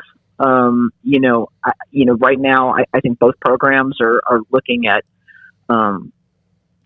very, very good postseasons. They both had good seasons so far, and the postseason looks bright for them. And Nikki's different. She's her own person, and I think maybe it took a little while, and it'll still take a little while. There's still some people who miss Kim, and why wouldn't you? I mean, she meant so much to that program and that community, but I think it's been really probably good for everybody that Baylor has gone on the run that it has, and that they're looking at a really good postseason. That's just helpful because it's what the fans there are used to. Nalissa Smith, everyone knew how good she's been, and she stepped up. Remember when they beat Notre Dame in the national title game, in fact, in Tampa, when they had the injury to Lauren Cox, and she was amazing then. But there are others. Who right now, Michelle, do you think will be the National Player of the Year, and especially with Paige Beckers being injured for most of the year until recently? Yeah, I think, I think with her team being number one, basically wire to wire, the 21 consecutive double-doubles, I do think that South Carolina's Aaliyah Boston is probably National Player of the Year. There's going to be considerable sentiment from some quarters for Caitlin Clark, and that's perfectly understandable. She's leading the country in scoring and rebounding, and really in the last week propelled her team back into a top 16 seed, which I think they're going to be. So, there's a lot of attention on those two players, but Nalissa Smith is the Wade Trophy winner, the returning Wade Trophy winner, and I think she's had a really good senior season. And right now, I'm projecting her to go number one in the WNBA draft. I just think her skill set translates well, and she has a really high ceiling, and she has a really high motor, which is an important factor for being picked number one. So all three of those players are terrific. But right now, I do think probably Boston is the front runner. But as you guys know, that's all. None of that really matters, right? What really matters is how well you play in the postseason and how you lead your team. That's the ultimate reward, is if you can win a national championship. And all three of those players are going to try to do that. Michelle, you wrote about the women's basketball players in Russia and the Ukraine that are having to leave that behind with the conflict and the war that's going on over there right now. This is maybe an issue in sports that people may not have known much about, but especially for these particular players, this is quite a bit of lost income that they're going to have, and a way of life that's changing and probably profoundly affected by this, because you have relationships with the human beings that you come into contact with, and you're playing months overseas in another country. That's really true. And I think it's that side. You guys know about it because you're so aware of the women's basketball world, but it's a substantial part of these players' lives. You know, they spend more time over there than they do playing in the United States, a lot of them. So they become, a lot of them do make friends and do become, you know, very much aware of the culture around them. But I think a big concern right now is just how long the conflict will last, how the economic sanctions will impact both countries, how safe it will be. I think that's why a lot of players right now feel like the best thing to do may be to leave. That doesn't necessarily mean they're going to come back to the United States right now. It may mean they go to other countries in Europe and play. And from everything I've been told, even though they're under contract in Russia, FIBA, the international governing body, is going to say it's okay for you to sign another contract with somebody else at this point. So some of them may be doing that, but it is a concern. All these women, for the most part, are really experienced world travelers, but and I do want to say, they've experienced some other difficult things in Russia and other places over the years, but this is probably the biggest threat. Just in terms of the fact that they may have to leave now, and who knows when they may go back if they do leave. Yeah, I was going to follow up with it. This is not something this is something that could last years and years and years. Yeah, it could. And Brittany Griner, one of those that had signed with the Russian team, as you mentioned in your article. Yeah, she's somebody who has been really successful overseas and spent a lot of time in Russia and made a lot of money in Russia. So, ultimately, though, right now, I think the agents are most concerned with safety and with being cut off from, potentially getting to leave. Like right now, everything I've heard from agents is they don't feel like any players are in like physical danger right now. More, it's the danger of, if they stay there, will they get to a point where they can't leave, can't get back, and that's a concern right now.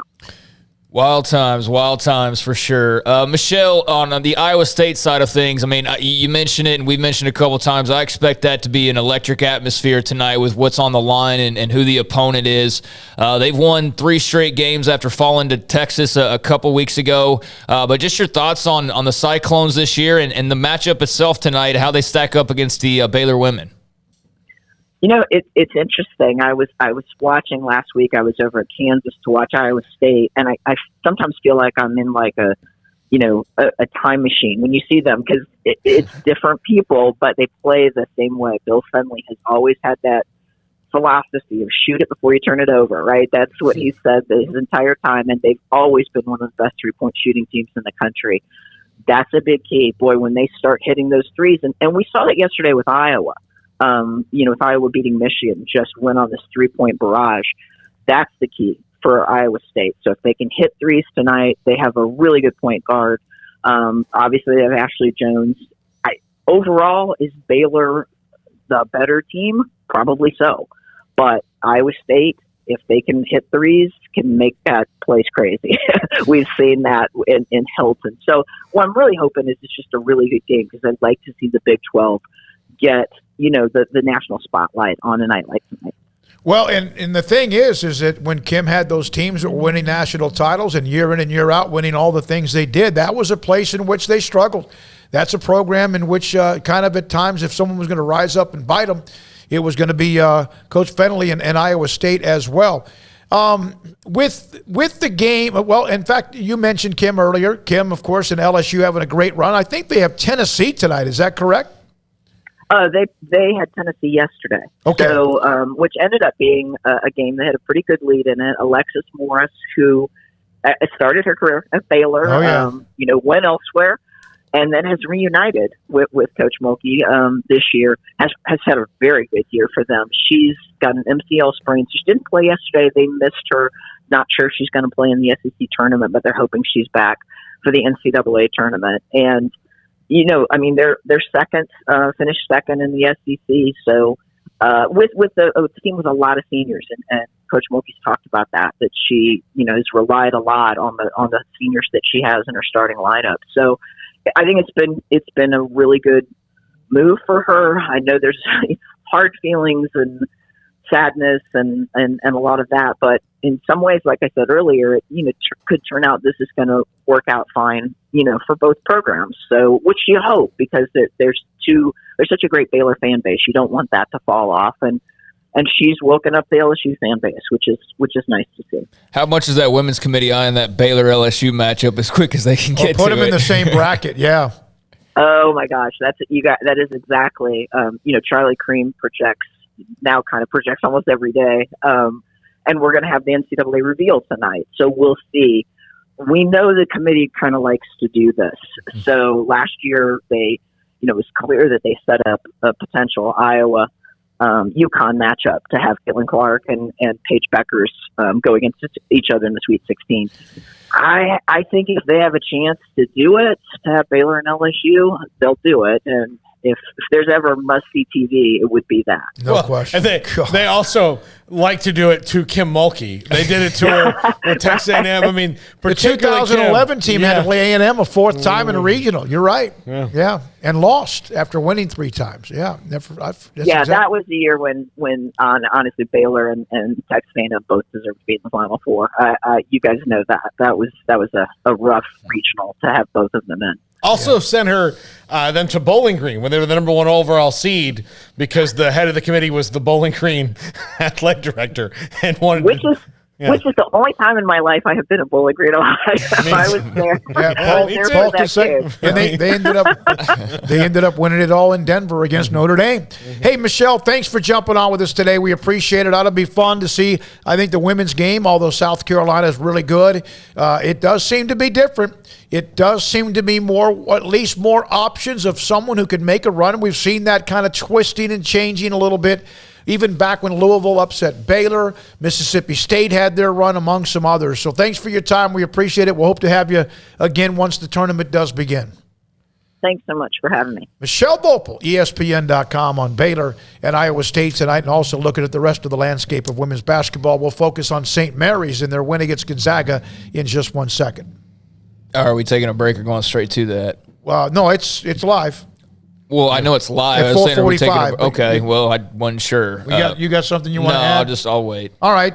We are wide open in the 5 o'clock hour with Terry Black not being available at 5 o'clock today. So we'll do a lot of that, whatever else we haven't hit on. 254-339-1122 is that text line that's still open. And this is Sikkim 365 Radio and 365 Sports. Alan Samuels, Dodge Chrysler Jeep Ram Fiat, Loop 340 east of 84 in Waco, with all sorts of, as they wrap up this month, the President Month special, the Championship Drive special going on, including that Wagoneer number 2 and number 3 series, the Wagoneer 2 and 3. It's the Wagoneer 2 that I drove. And it is a spectacular SUV. And right now, you can get up on the 2022 Wagoneer 2 Series and Wagoneer 3 Series. You can still get the incentives that are available. And not just by the way ending at the end of today, because February is over. They have specials. $7,500 available. And on top of that, 0% financing for 72 months and $1,500 in bonus cash. You know about what they have with the Dodge trucks. You also know what they have with all the Jeep vehicles available. There are incentives. There are dealer discounts. There are 0% financing available for some of them, more than others, including the Wagoneer 2 and 3. 0% financing for 72 months and $1,500 in bonus cash. And their inventory, the new and pre-owned cars, they have continued to buff that up. Bump it up, build it up, whatever you want to say, where some, of course, dealerships have struggled with that. They have been able to stay steady with the cars and trucks and SUVs on their lot. Go tell Ted Teague I sent you. Alan Samuels, Dodge, Chrysler, Jeep, Ram, Fiat, Loop 340 east of 84 in Waco. You know what would make this moment better? Pizza. Dough made from scratch and an Italian family sauce recipe pizza. 3 fresh signature cheeses making a melty blanket of perfect pizza. Bob Mock has owned Marco's Pizza franchises since 2013 and has been delivering pizza since 2001 and is the proud owner of 4 locations in the Waco area, in Belmead, China Spring, Woodway, and soon to be open in Robinson. Order at marcos.com to make any moment better. Marco's. Pizza lovers get it.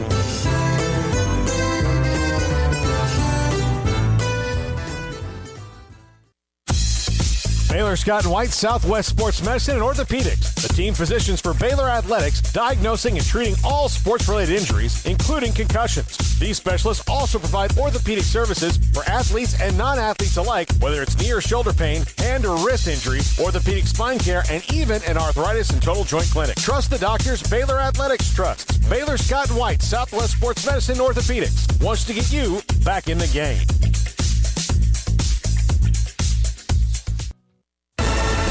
Did you know that Waco Regional Tennis and Fitness is a partner of the City of Waco? Did you know that we are open to the public? Waco Regional Tennis and Fitness offers day passes to the public for only $10 a day, and we offer money-saving memberships. Waco Regional Tennis and Fitness offers over 40 group exercise classes each week, including bar, yoga, boot camp, indoor cycling, and more. There are free weights, weight machines, TRX, rowing machines, stationary bikes, new treadmills, elliptical machines, and much more on the spacious weight room floor. Personal training available where you can be encouraged to grow. Sauna, whirlpool, tanning bed, and kids club. 17 tennis courts, 8 pickleball courts, youth and adult tennis and pickleball lessons. Waco's premier experience where you can help your mind, body, and soul. Visit our website at wacotennis.com. Call us at 254-753-7675 or visit us next to Hawaiian Falls on Lakeshore Drive in Waco.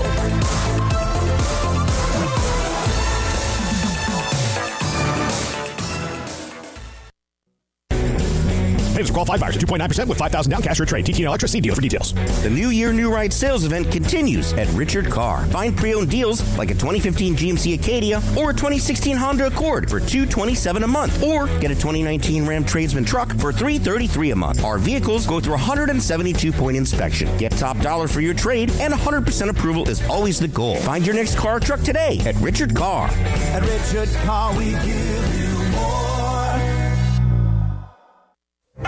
Boots add protection. Good boots help you climb better and move forward faster. And when your son or daughter steps into the boots of a U.S. Army officer, they also learn how to lead. In these boots, they'll gain more confidence with expert training in one of more than 150 occupational specialties.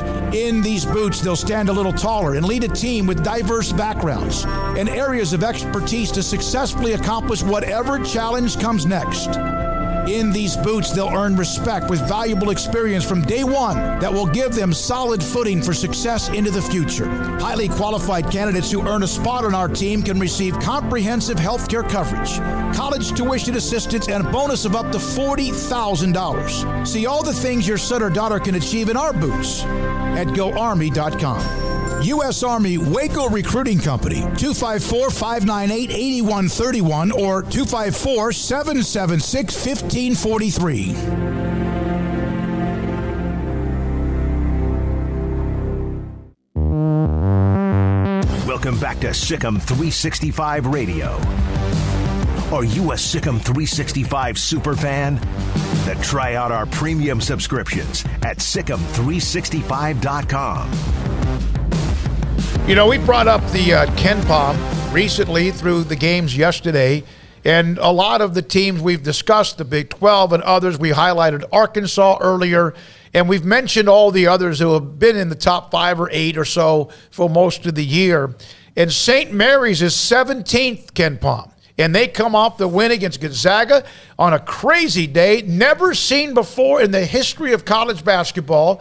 not much had there never been more than 7 teams losing in one day in the top 10. Heck, I don't think there'd ever been 5 teams in the top 10 losing on the same day, and much less even 4.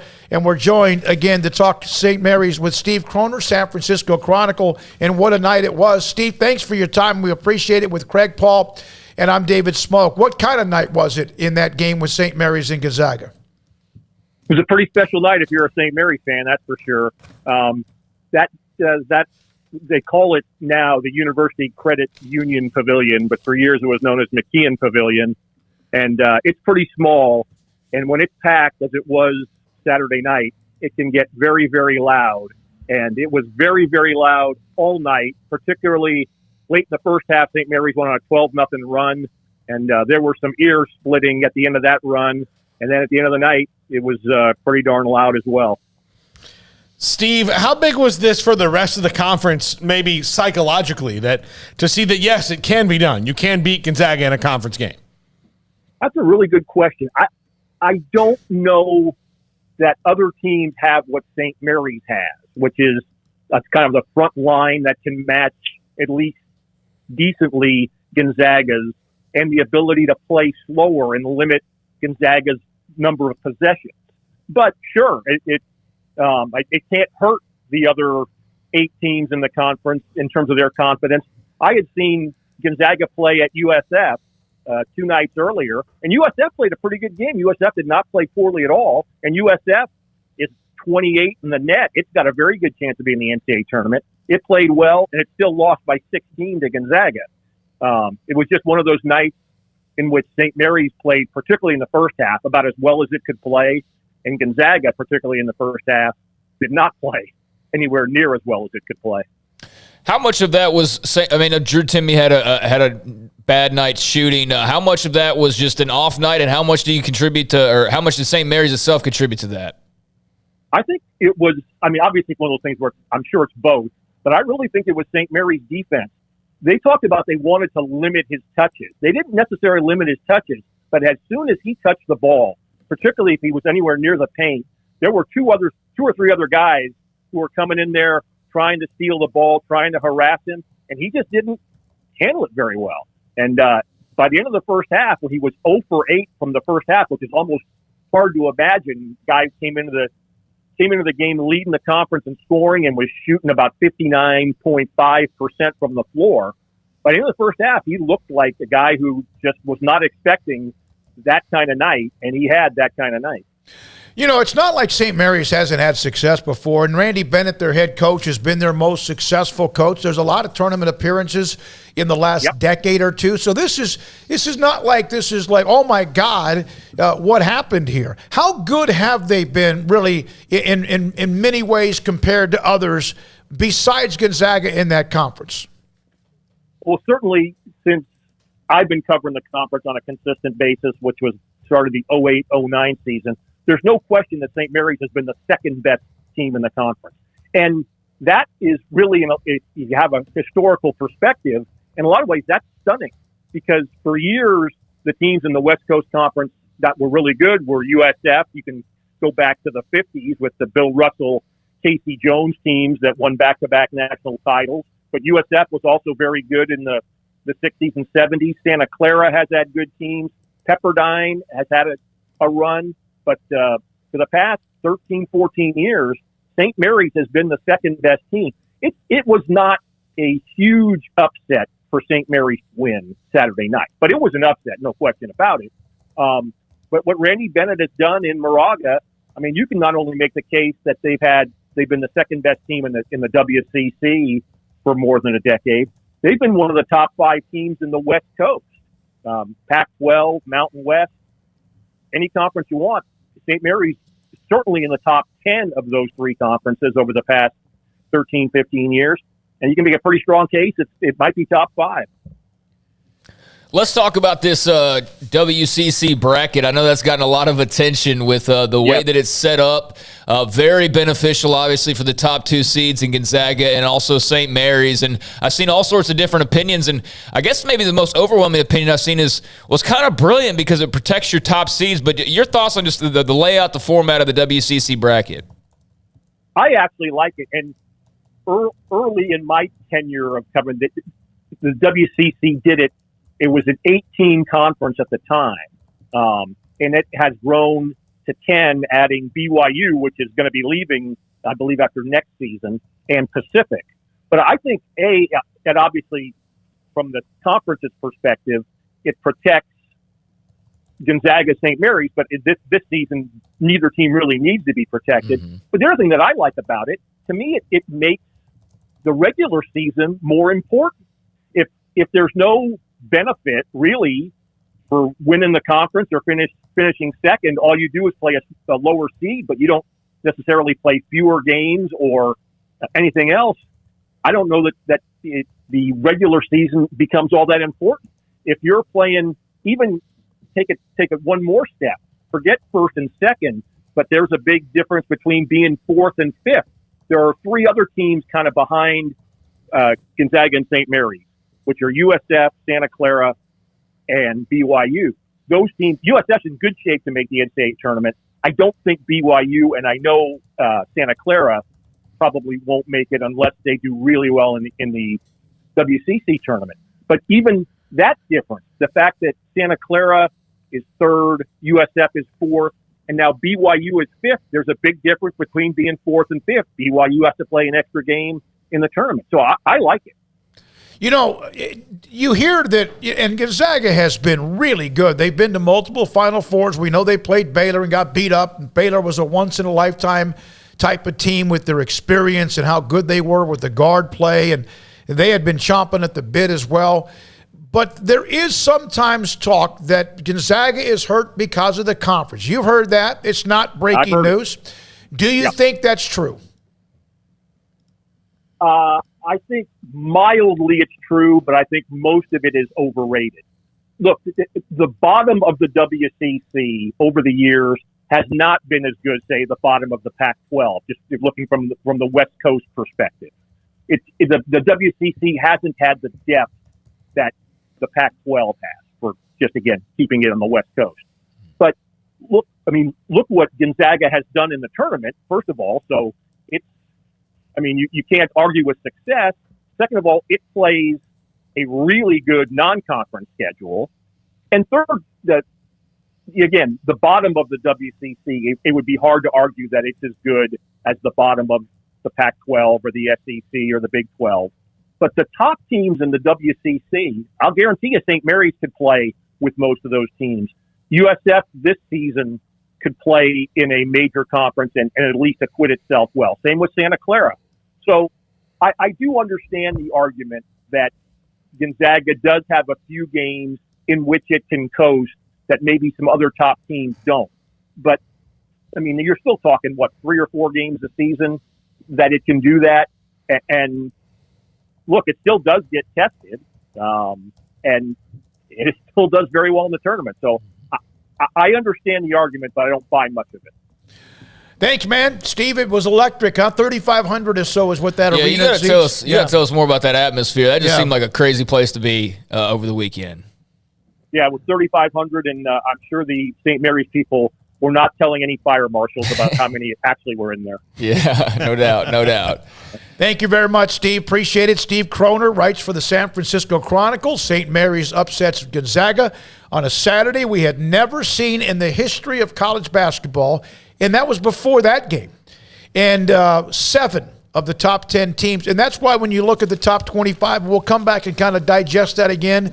But also breaking news in college football. Craig? Yes, and there is breaking news I'll get to in just one moment if you're wanting me to. And also, we need to return to the baseball question. Yes, I want to make sure we do get to that baseball question. You want me to go ahead and throw it out there? Yeah, no, go ahead. I want to we have a 5 o'clock guest in Terry Black, former Baylor great. And he texted me at about 3:30 and said he just couldn't do it today. And that's unfortunate. We really look forward to him, and a lot of people did as well. So we don't have a guest in the 5 o'clock hour. We're going to open the lines back up to you. We want your feedback on Art Briles and anything else about what Craig's about to say. I almost popped it for you. Go ahead. Well, you basically kind of did in a way, but it doesn't matter. Pete Thamel and now Chris Vanini, among others, reporting that Art Briles, who was just announced as the new offensive coordinator at Grambling a few days ago, he has resigned as Grambling's offensive coordinator per a school spokesperson. Again, coming from a couple of different outlets now at this point, and including Chris Vanini from FootballScoop.com. But, yeah, Art Briles has resigned, and 2, 3, 4 days it lasted? He lasted through the weekend, but the Doug Williams comments were damning. Yeah, I got to admit I was wrong about something, and it's because I experienced it when we went out to Mount Vernon. But, there's the wave of people that didn't come to Mount Vernon because they didn't care enough about that. But with Grambling, they did care. I mean, Stephen A. Smith talked about it. I mean, so that means it's going to get Twitter buzz because that's what that show is specifically about. So there was so much about it, and I do think they could have maybe weathered the storm without Hugh Jackson's foundation thing today. Well, let's come back and discuss that because that didn't help. And I'll tease it. And Art's interview, he missed on a really key point that was going to linger and linger and linger, and we'll talk about that next. With a reporter from KTAL television in Louisiana. And a note about Art Briles, hired twice by Hugh Jackson, and both times it didn't work out, and it didn't take long. Sick on 365 Radio and 365 Sports. When we come back, your calls. Here we go. 254-339-1122. And you tell us right now, who are your top 4 seeds based on right now the evidence we have in men's college basketball? Sick on 365 Radio and 365 Sports.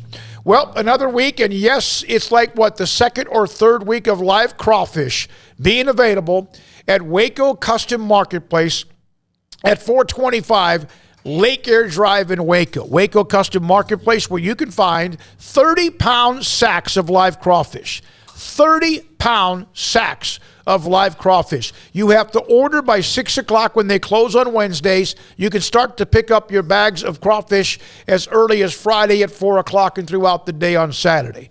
That is going on right now at Waco Custom Marketplace, 425 Lake Air Drive in Waco. But also, Bone-In Select Ribeye Steak. Bone-In Choice Ribeye Steak, either $9.99 a pound or $12.99 a pound. Pork spare ribs.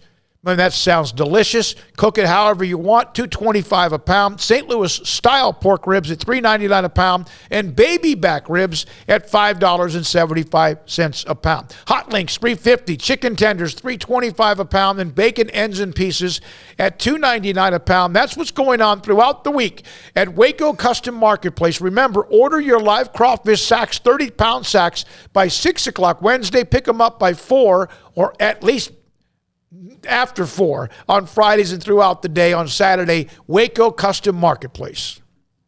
Baylor University is where lights shine bright. So, let there be light.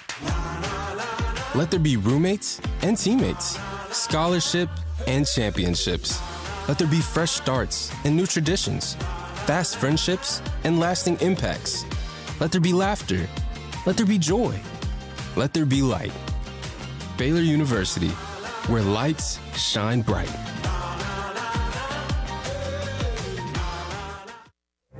Stepping into a new pair of boots is great, but stepping into the boots of a U.S. Army officer can also add confidence and leadership skills to your son or daughter's career path. There are more than 150 occupational specialties to help them find the best fit for their future. See all the things your son or daughter can achieve in our boots at GoArmy.com. U.S. Army Waco Recruiting Company, 254-598-8131 or 254-776-1543. At Ideal MRI, we feel blessed to be part of the Waco community. We're a small family business here in Central Texas. At times like this, the cost of healthcare has never been more important. And unfortunately, significant illnesses and injuries still occur. And that's why Ideal MRI is open and here to serve you through this difficult time. So if you need an MRI, ask your doctor about Ideal MRI. You can schedule online in minutes at idealmri.com or call 833-IDEAL-MRI.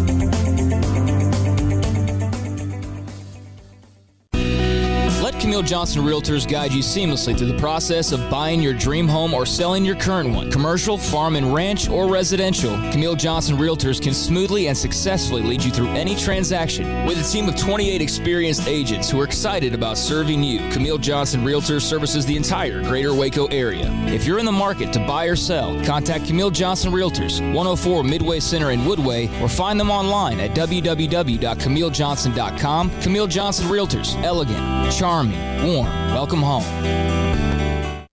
Brad Boozer, Boozer's Jeweler, joins us on Sikkim 365 Radio. I've seen people walk in there. First of all, you have so much to show, whether necklaces, bracelets, rings. You have the watches. You have numerous great watches as well. You really have pretty much everything, don't you, when it comes to jewelry? That's correct. Kind of a one-stop shop and all. And the fact that we have the 2 jewelers on staff, the repairs we can do, the fixing of your jewelry, and the remaking of any jewelry has really set us apart from anybody else. You want to know why they're successful? Brad Boozer, the owner of Boozer's Jewelers on the corner of Valley Mills and Lake Air in Waco.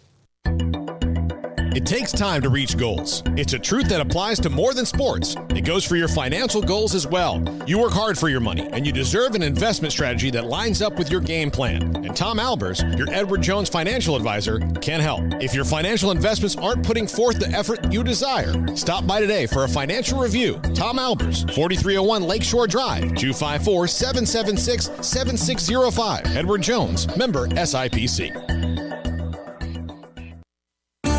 There are 26 letters in the alphabet, over 600,000 words in the dictionary, and just 3 of them said together can change everything.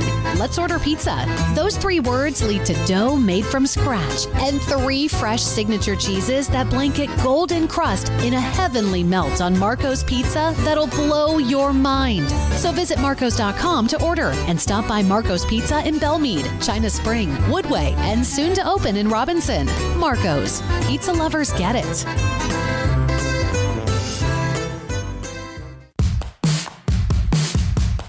Welcome back to Sikkim 365 Radio.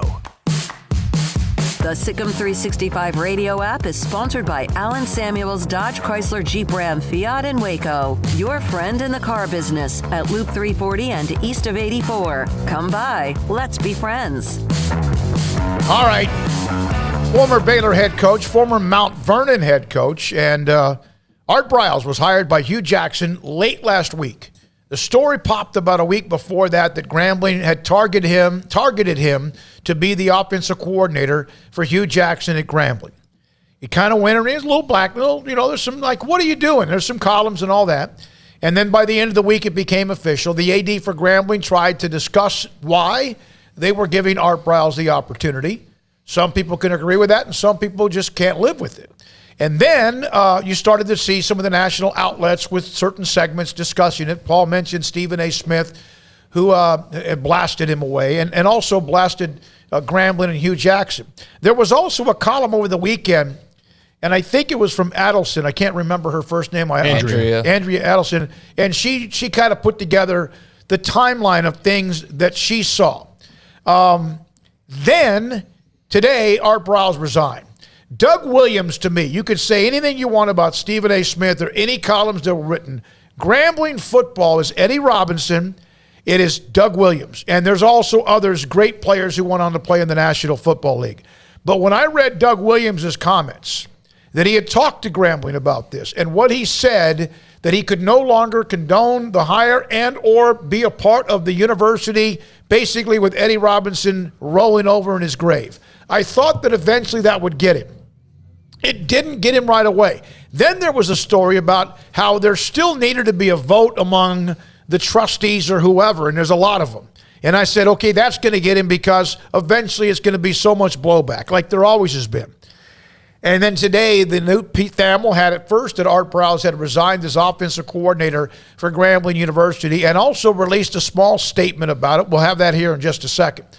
This is the second time that Hugh Jackson has tried to hire Art Briles. He tried to hire him as a volunteer coach when he was the head coach of the Cleveland Browns.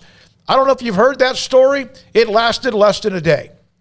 The owner of the Browns knew that Art Briles was going to be a volunteer coach, and then all of a sudden he got blowback from his wife, who was then told, "You're hiring this guy?" And that ended just like that. And then Hugh Jackson with Grambling. It didn't take, I'd say, officially about 3 or 4 days, and now he's no longer a part of Grambling University. We'll read the statement here. In fact, the statement from Art Briles here in just a second. In fact, here it is. Unfortunately, I feel that my continued presence will be a distraction to you and your team, which is the last thing that I want. I have the utmost respect for the university and your players. And he probably couldn't have summarized it any better. I've long been, and you can go back and sure, give me receipts on this, but I've been an advocate of Art Briles getting a second chance if he was, and which I thought he was, and I think that some of him partially is contrite about it. But at every turn when he's been given the opportunity to say what he really is about being contrite or what that really means, he misses. And it's because he sticks to these talking points that just are not in reality. So in the KTAL interview that he did last week, he answered almost every question that you'd want to answer. He answered most of them the way you'd want to hear what you want to hear, except for the first one when he was asked, why should you be back in coaching? And he said the NCAA didn't find anything wrong. There was nothing. We had committed no NCAA violations. But saying that is the most omissive talking point in the entire world because yes, the NCAA found that yes, you did not break any NCAA rules, but they made a point to say that you broke a lot of ethical rules and moral rules in the fact that you did not handle it the right way when attached to it. And at every point when people ask us over the years, should Art Briles have been fired? I always say yes, because at no point did he or Ian McCaw or even Ken Starr until pushed, look at themselves and say, hey, this happens once a year. It's happened a couple other times where it's kind of gotten out in the news with Tevin Elliott, Sammy Kawachu, all this other, and nobody ever said, do we have an issue we need to address internally with the football team? Now, we all know the issue is bigger in the university, but for what Art Briles could handle, what Art Briles was responsible for was the football team. So when more than one of those comes in, if one comes in, look, it's going to, bad things happen, but if it happens and it happens and it happens, you have to look at an organizational reason. Why is this happening? What are we doing that this kind of constantly pops up? Whether it's your fault or not, you need to look at it. Those guys did not do that internally with the Baylor football program, and that's why Art does not have a job now, and that's why he will not have a job, because he will not say, look, I did not understand the level of what this is. I did not understand where this goes and how bad this is at universities. I didn't get it. I was wrong. What he did say is, of course I don't advocate this. And nobody says that nobody's really saying he advocates it, but that's how he feels it. What he is saying is, I didn't do anything wrong. I was railroaded, or this was this. When he should have said, while the rules were bad, the university rules didn't work. It wasn't that. I was part of that. I was a leader. I'm responsible. I accept my role in it for naivety or ignorance or whatever it is, but I know I would like to prove that I'm not that person. He has not done that. Yeah, the other issue was the whole Hugh Jackson Foundation aspect of this, because basically with them shining a light on their hire of Art Briles prior to board approval, mind you, which was another misstep that their athletic department took, was making it public before it was actually official. Was this just let people go searching around a little bit? And they're all of a sudden like, also, there's this whole Hugh Jackson Foundation, and they're talking about, the Hugh Jackson Foundation and what it stands for, and talking about the comments that Hugh Jackson had made in regards to Briles. And he had said that, no matter your views on the topic, remember that people can become re-traumatized and re-victimized, and they want to continue to support Briles and all victims of assault and violence and social and racial injustice. And they talked about healing and all this other stuff. But then you started to get people like Dan Murphy, who was looking through the Hugh Jackson Foundation. And, hey, they collected $158,000 in 2019, spent $115,000 of that to their one employee. 15,000 of that 158 was on travel, and then they start going through all this and okay, now the Hugh Jackson Foundation is all of a sudden under the microscope and doesn't look like it's really on the up and up. And so, yeah, this ball just got rolling in a big way, and they could not stop the momentum of the backlash. And that's been the case every time his name has been brought up. He's like a bit on the Lebitard show, anytime he gets brought up, what's this dude's name? Stugotz. It's a whole bit now. It's not even it's just like his name gets brought up, and it's a bit for listeners of that show. That's what it's become in some ways. And yeah, for anybody who sees his name mentioned, it's radioactive. It totally is. And I do think that, part of the reason why he's not able to get a second chance like a Bobby Petrino did, or like countless other coaches who have had scandals of some sort surrounding their names, is a lack of what Paul's talking about. I do think there's always been this sort of, as much as I've tried to go into interviews open-minded, and I try to do that with anybody, I try not to have that, that just concrete opinion. Like, a concrete opinion was obviously like, hey, things went wrong. But like, in terms of hearing him talk about it, it's like, all right, I'll be open-minded and hear what he has to say. And he's had a handful of those opportunities now, and every single one of them has gone wrong. Every single one of them has made it worse.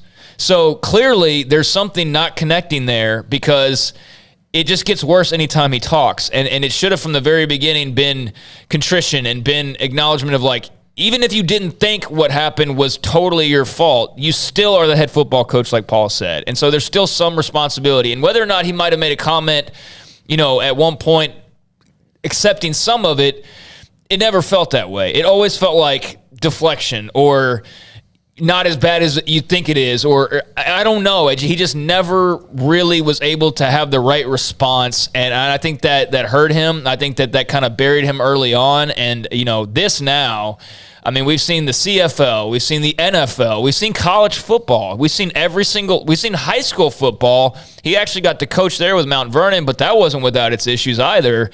I think this is it, man. Like, I don't think we're going to be hearing about him getting another assistant coaching job, because Hugh Jackson's tried it twice now, as you mentioned, and both times it's resulted in the same outcome of him not coaching a single down of football, basically. So I think the handling PR-wise, I think there was some missteps there and some bad advice.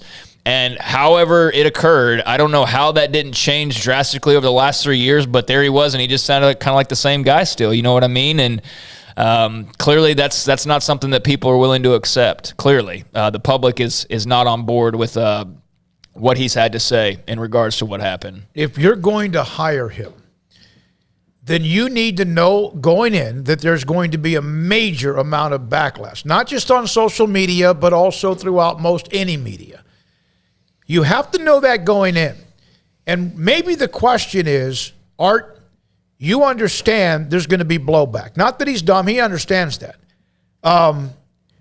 We want to hire you, but this is going to be a major distraction. And then if you're anybody, the last thing you want to do is become a distraction. That doesn't mean controversial people aren't hired. People who have history of being stupid, making mistakes, whatever ways, they're hireable. He is absolutely the poster child of not being hireable. Yeah. Mount Vernon's superintendent did it, and he was there for a couple of years. And you know what? He could have stayed there because he weathered the storm, and he kept winning, and they went to the semifinals his last year. Then he resigned because I think he thought that there was an opportunity again coming down the road, and we've heard that before. I'm going to go back to this. He's gotten some bad advice from a lot of people, including one of the most elite agents in the world, in Jimmy Sexton. In the interview he did in the September after the firing on ESPN College Game Day, which was an absolute disaster. There are people who could get rehired that are absolutely just complete liars, who can be actors or actresses in an interview that would be rehired because they can handle it and be a fraud. Well, Urban Meyer did it. Okay. I mean, because he can do that. It is, and I thought, you know what, I'll tell you, there's the part of all of us who have our own problems. And there's a part of me that said, you know what, that might work.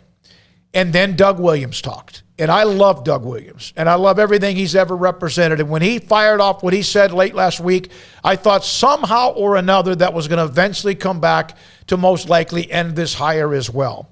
Because he's a powerful figure in Grambling University and also for HBCUs. Yeah, I don't know what Grambling was thinking. I mean, what a bad handling of the entire situation to announce him publicly before it's even official. That's a miscalculation. And to have somebody who is basically the face of your program now in Doug Williams, to have him... Who told him ahead of time, don't do it. Yeah, who let him know, like, hey, I'm not on board with this. And you had to have known he was going to talk publicly about it because somebody was going to call him from some paper getting his comments on it.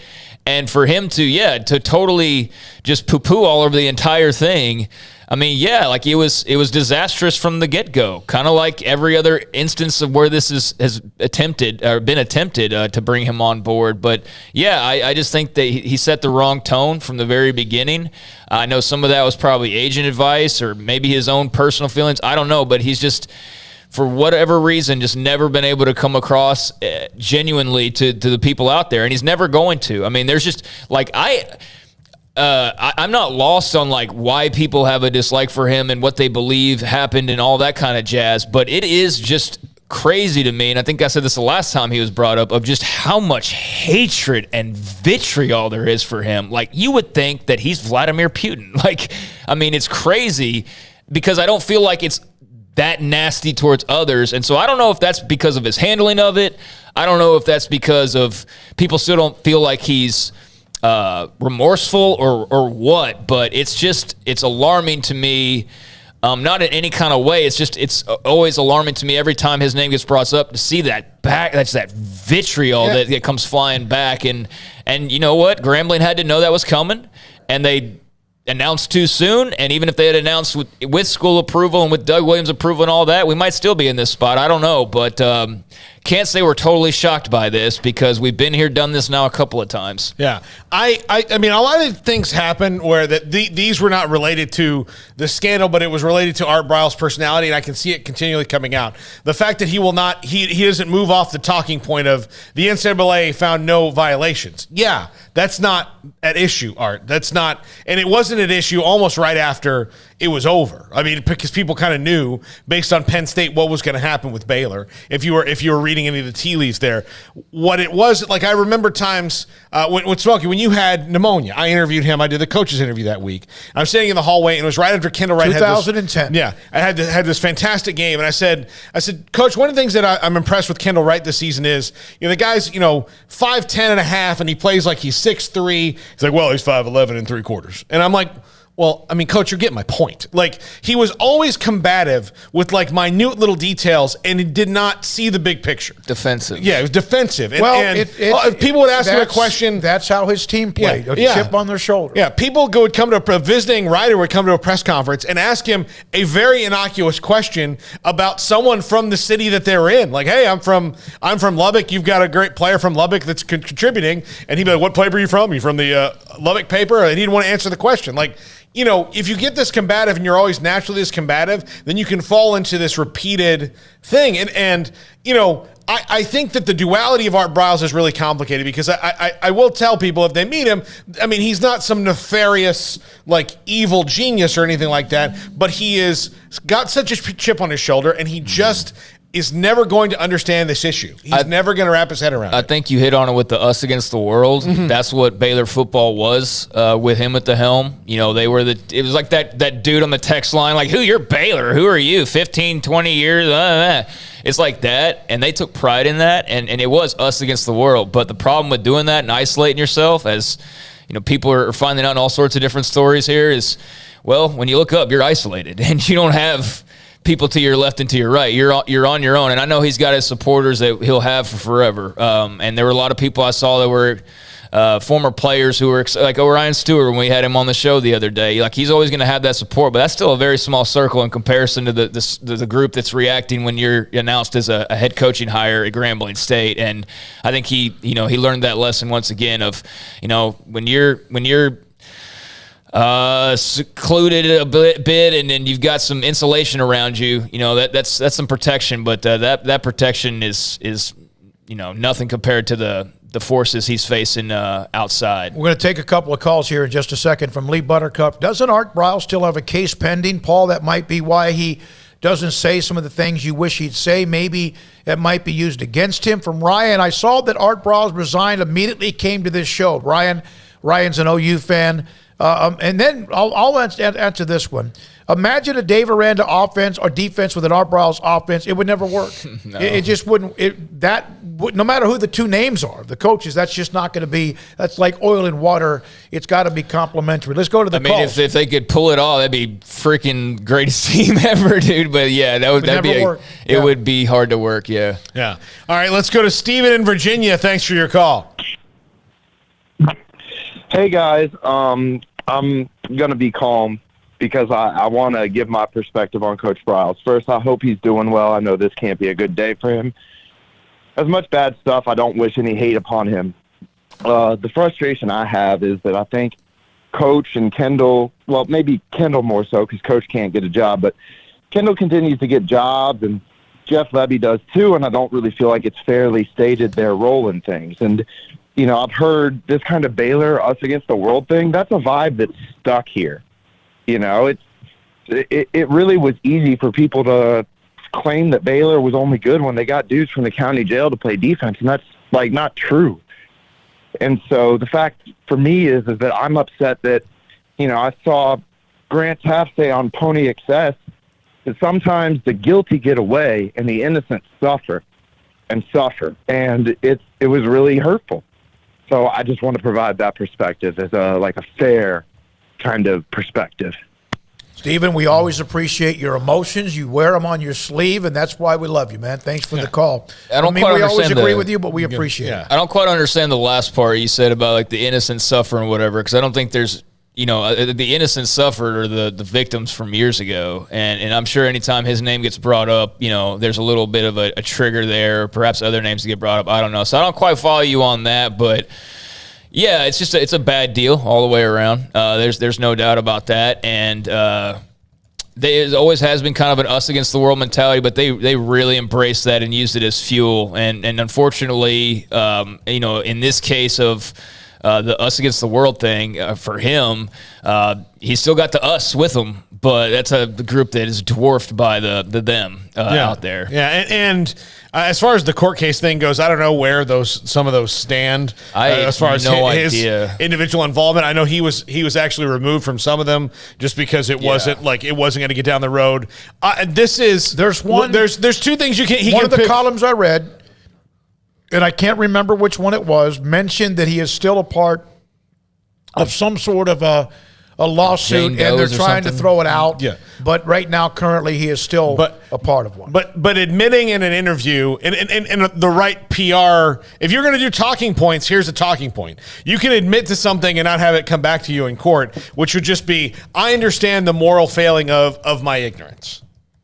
That's it. But that doesn't mean you're complicit. I mean, because again, he jumped into the us against the world game of blame. Like the worst part about this to me was that you have victims in all this, and then the two entities that were completely responsible for any of it, when you come to whatever happened in the football program and then whatever happened at the university, just decided to go to this game of blame shifting until they could navigate it. Mm-hmm. Which the best way to the best thing to approach PR with is if you know bad things are going to happen.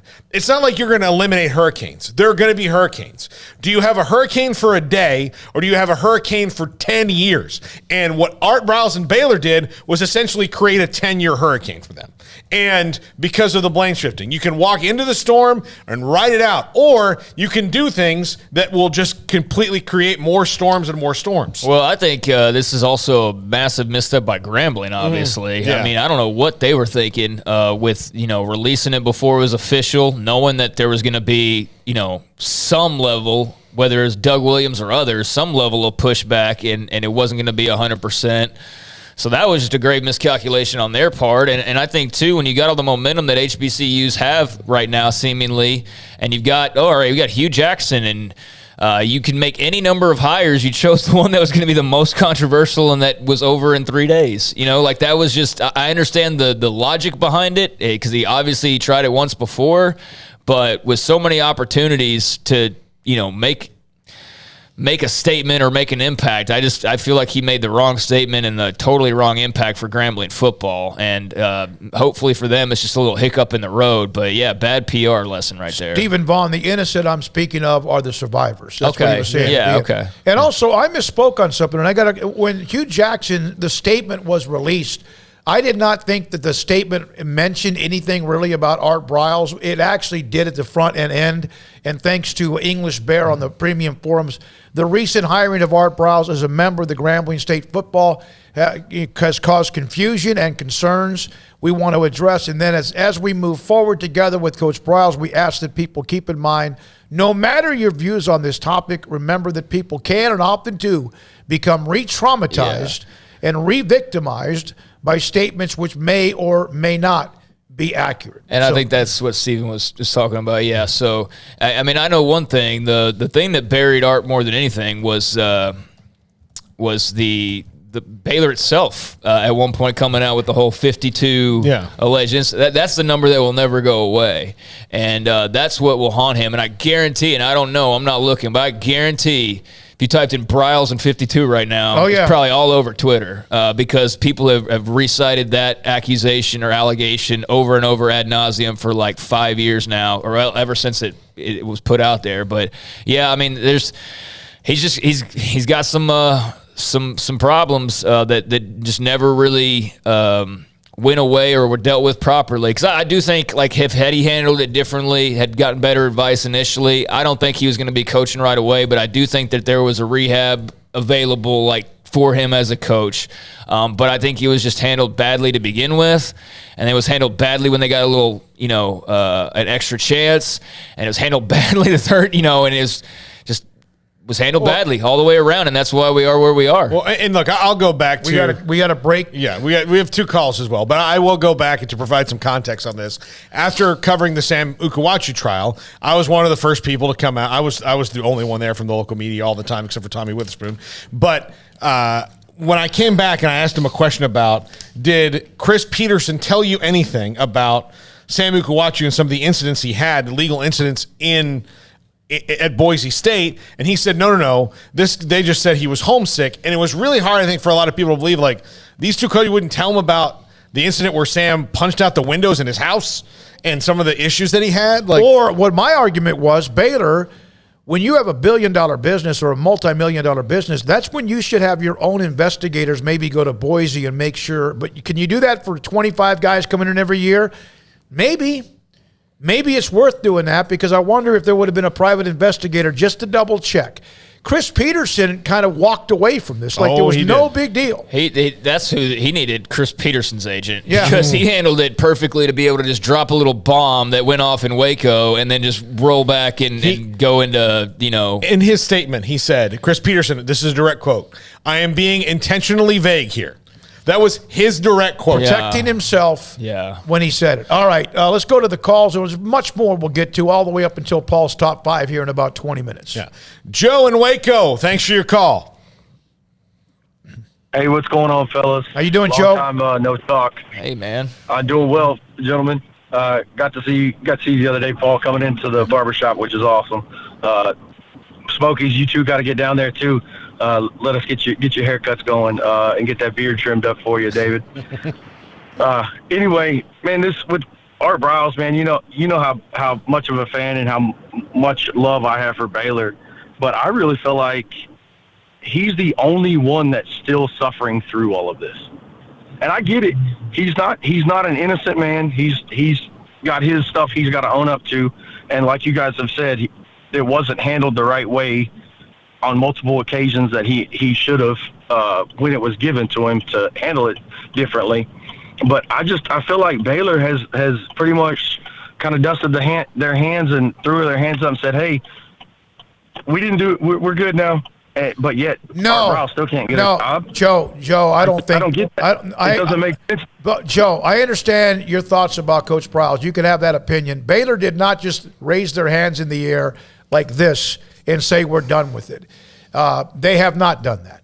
They have made, I think what they've done, every day they still suffer from this. This is one of those things that I always ask this question when things were going on, and if you could have just been a little bit more open about a lot of things or protected the student athletes, whoever they were, students or student athletes, did anyone involved in this, if they had any knowledge of anything, and I'm talking about police department, administration, coaching staff, athletics, whatever, students, And I know that sometimes you can. If you're a victim, you feel like you can't come forward. My point is this. Did anyone ever think about truly what would be the scar that would last with this university, no matter how amazing they are right now in many things academically and athletically? And I bet the answer is no.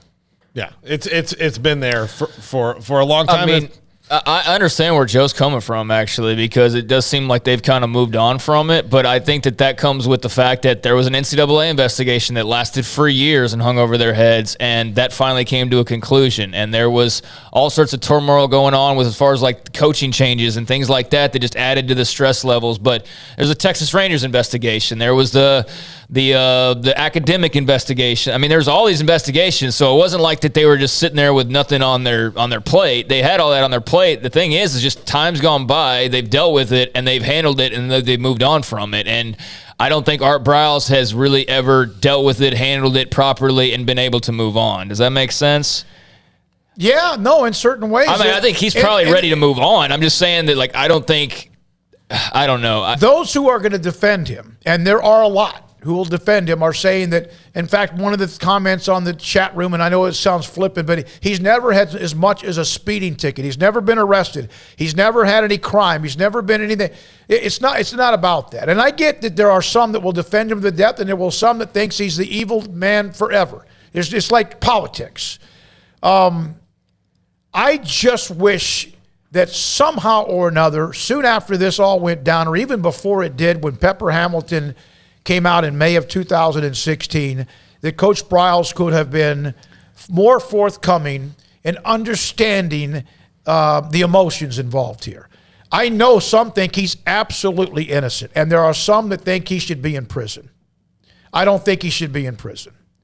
I do think that there are just ways that he could have handled this a little bit differently. It was sometimes with what he said, and even now, well, that's what I was kind of meaning, is that But Baylor has moved on because they paid the price. Now, they are still paying many of the victims. They're still in lawsuits. But they've taken their heat.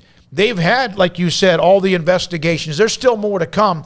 But I think Baylor's going to have a scar from this, no matter who the new president or the new board of trustees or the new football or athletic directors or anyone else in between. Go ahead.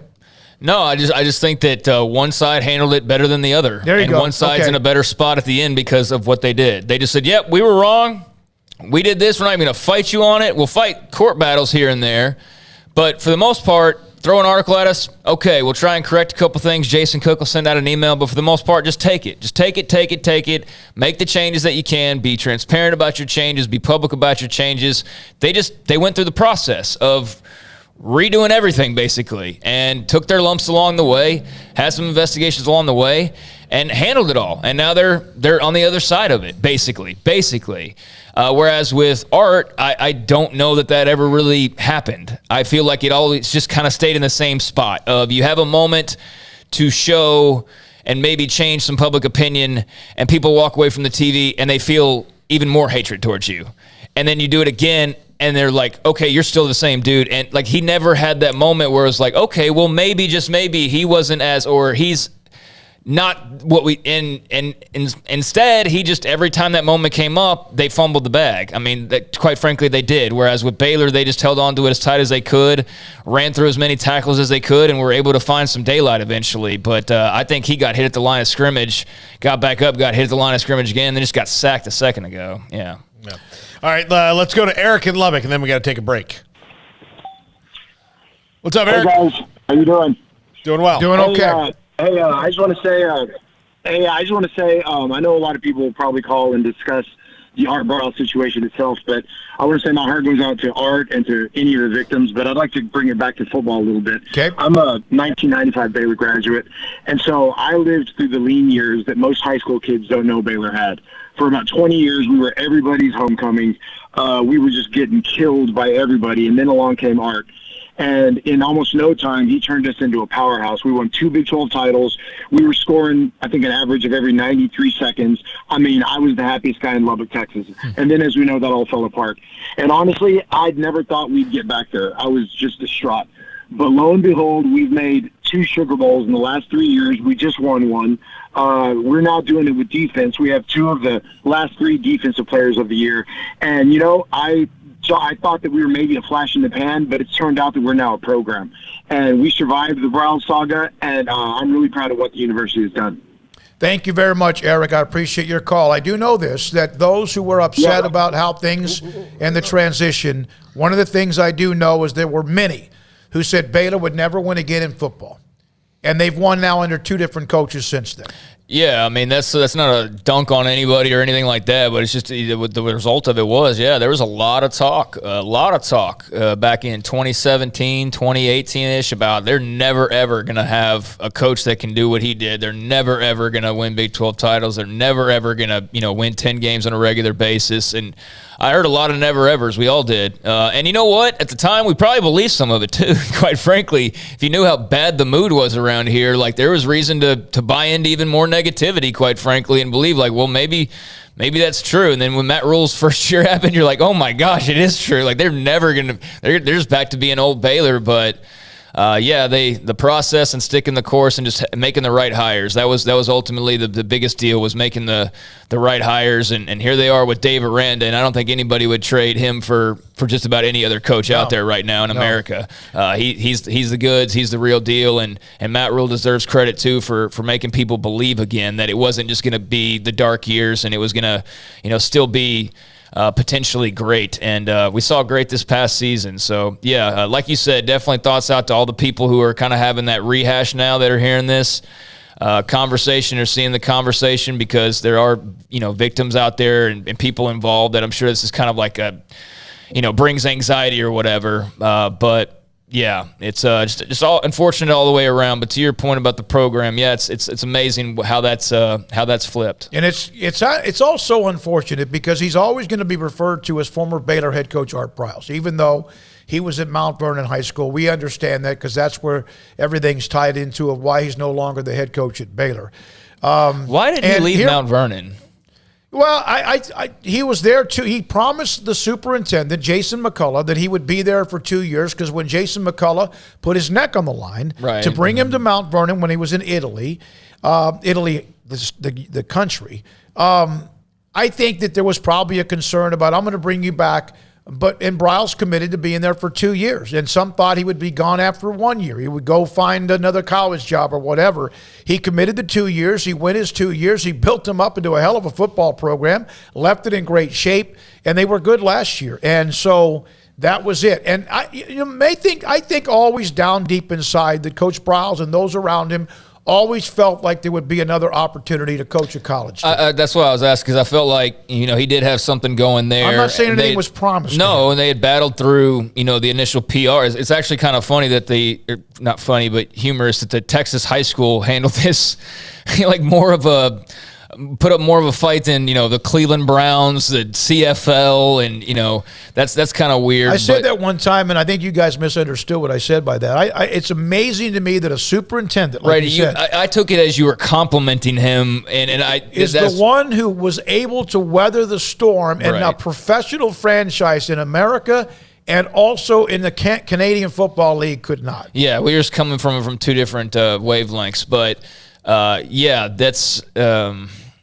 that's crazy that we're here at this point once again, and we'll see if there's ever another next step. I don't know though. This seems like we're pretty much out of opportunities or attempts at this point. Certainly, 0 for 3 now. Yeah, and this story today, the Baylor women's basketball team is playing for a conference championship, a co-championship at least tonight in Ames, and the men are playing in Austin against Texas. I want to read this before we break. This is on the message board. Living in Austin, I have never witnessed horns this turned up for a basketball game. Last night in their old arena, they are coordinating parking garages across town in a way that I've never seen before. Local TV stations, news stations are covering live like it's a bowl game. What an opportunity if we could beat them tonight to close out the place, but it's just going to be and going to take our A game. Yeah, they're lit up like they were when Texas Tech came to the town and they opened up tickets for students. It's the same thing. And they were lit up when they had Kansas in town 2 weeks ago. But, this would mean a lot. UT is tired of losing to Baylor in a lot of different things. Not every year, but in basketball, pretty close to that in recent years. And it will be an absolute flamethrower of a night. at the Frank Irwin Center. So Baylor's going to face that. And hey, it's not like they haven't faced that in Lubbock or Lawrence or elsewhere, which they, of course, lost those 2 games. When we come back, we'll have a couple of more notes. Top 5 when we come back. Okay, when we come back to top 5. I need to mention Dr. Kent Petty, pettycliniclowt.com. This is where you can help help yourself become the high-performance man you used to be. As you've gotten older, maybe not so much. Testosterone in your body as you get older can get lower and lower, and it's just not the same. But not everybody. 1 out of every 3 men experience symptomatic issues of low testosterone, which could be sleep habits, could be your energy and sex drive. Go to pettycliniclowt.com, contact Dr. Petty, tell him I sent you. He'll set you up for free blood work, get your testosterone levels, and then if they're too low, put you in a program or give you that option to help you become the high-performance man you once were, who you used to be and you want to be. pettycliniclowt.com. Is an incredible challenge. Hi, this is Dan Engel with the First National Bank of Central Texas, and we're proud to support each athlete, every parent, and our educators. From families, small businesses, to the biggest industry, we're here to help. With remarkable products like instant issue debit cards free at all of our banking centers, we've got banking ideas that fuel big dreams. The First National Bank of Central Texas. Familiar faces making local decisions. Member FDIC, Equal Housing Lender. It was broad daylight. I stepped into a gas station for 5 minutes to grab a snack, and just like that, my car was broken into. They made out like a bandit. My laptop, my phone, everything. I called my agent to see what could be done, and he restored my faith in humanity. My claim was processed so quickly, and I was able to recover my losses. Stop by and see our agents at one of our 3 McLennan County locations. Coverage and discounts are subject to qualifications and policy terms and may vary by situation. Did you know that 1 out of every 4 men have symptomatic low levels of testosterone and don't even know it? And if you think you're too young to worry about it, guess again. Low T levels can make you feel tired and grumpy, cause weight gain, and wreak havoc on your sexual desire and performance. Petty Clinic Low T can set up same-day blood screening and results, so if you're tired of being tired, I challenge you to man up and Google search Low T Waco or go online pettycliniclowt.com. It's a private clinic with an atmosphere catering to men. Affordable, only $150 a month, includes lab work, office consultation, testosterone injections, follow-up visits compared to $395 a month in Dallas or Austin, and you don't have to fight the traffic. Petty Clinic Low T as board-certified physician consultations will provide the best form of brand-strength testosterone available. Contact Petty Clinic Low T today, just off Highway 84 and Old Hewitt Drive in Woodway. Petty Clinic Low T, helping men become the high-performance men they deserve to be. PettyClinicLowT.com or Google search Low T Waco. Baylor Scott and White Southwest Sports Medicine and Orthopedics, the team physicians for Baylor Athletics, diagnosing and treating all sports-related injuries, including concussions. These specialists also provide orthopedic services for athletes and non-athletes alike, whether it's knee or shoulder pain, hand or wrist injuries, orthopedic spine care, even an arthritis and total joint clinic. Trust the doctors Baylor Athletics trusts. Baylor Scott and White Southwest Sports Medicine and Orthopedics wants to get you back in the game. Y'all listen up. Let me tell you something about group meals from Rudy's Barbecue. It's got all you need for all the folks you gotta feed, smoked meat, sides, and more. There's everything down to the tablecloth, just like the one that you see at the store. At a bridal shower, it's better than flowers. In a long business meeting, it'll pass the hours. It'll feed all the cousins at a family function. It's better than potluck at a church luncheon. Next time you need to feed 10 or more, call and order a Rudy's group meal. Next in line.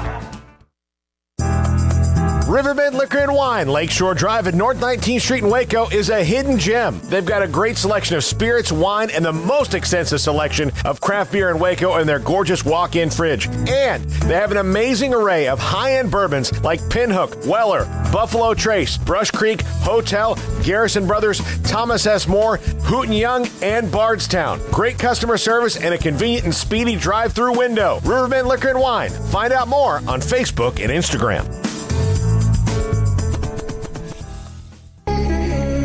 Welcome back to Sikkim 365 Radio.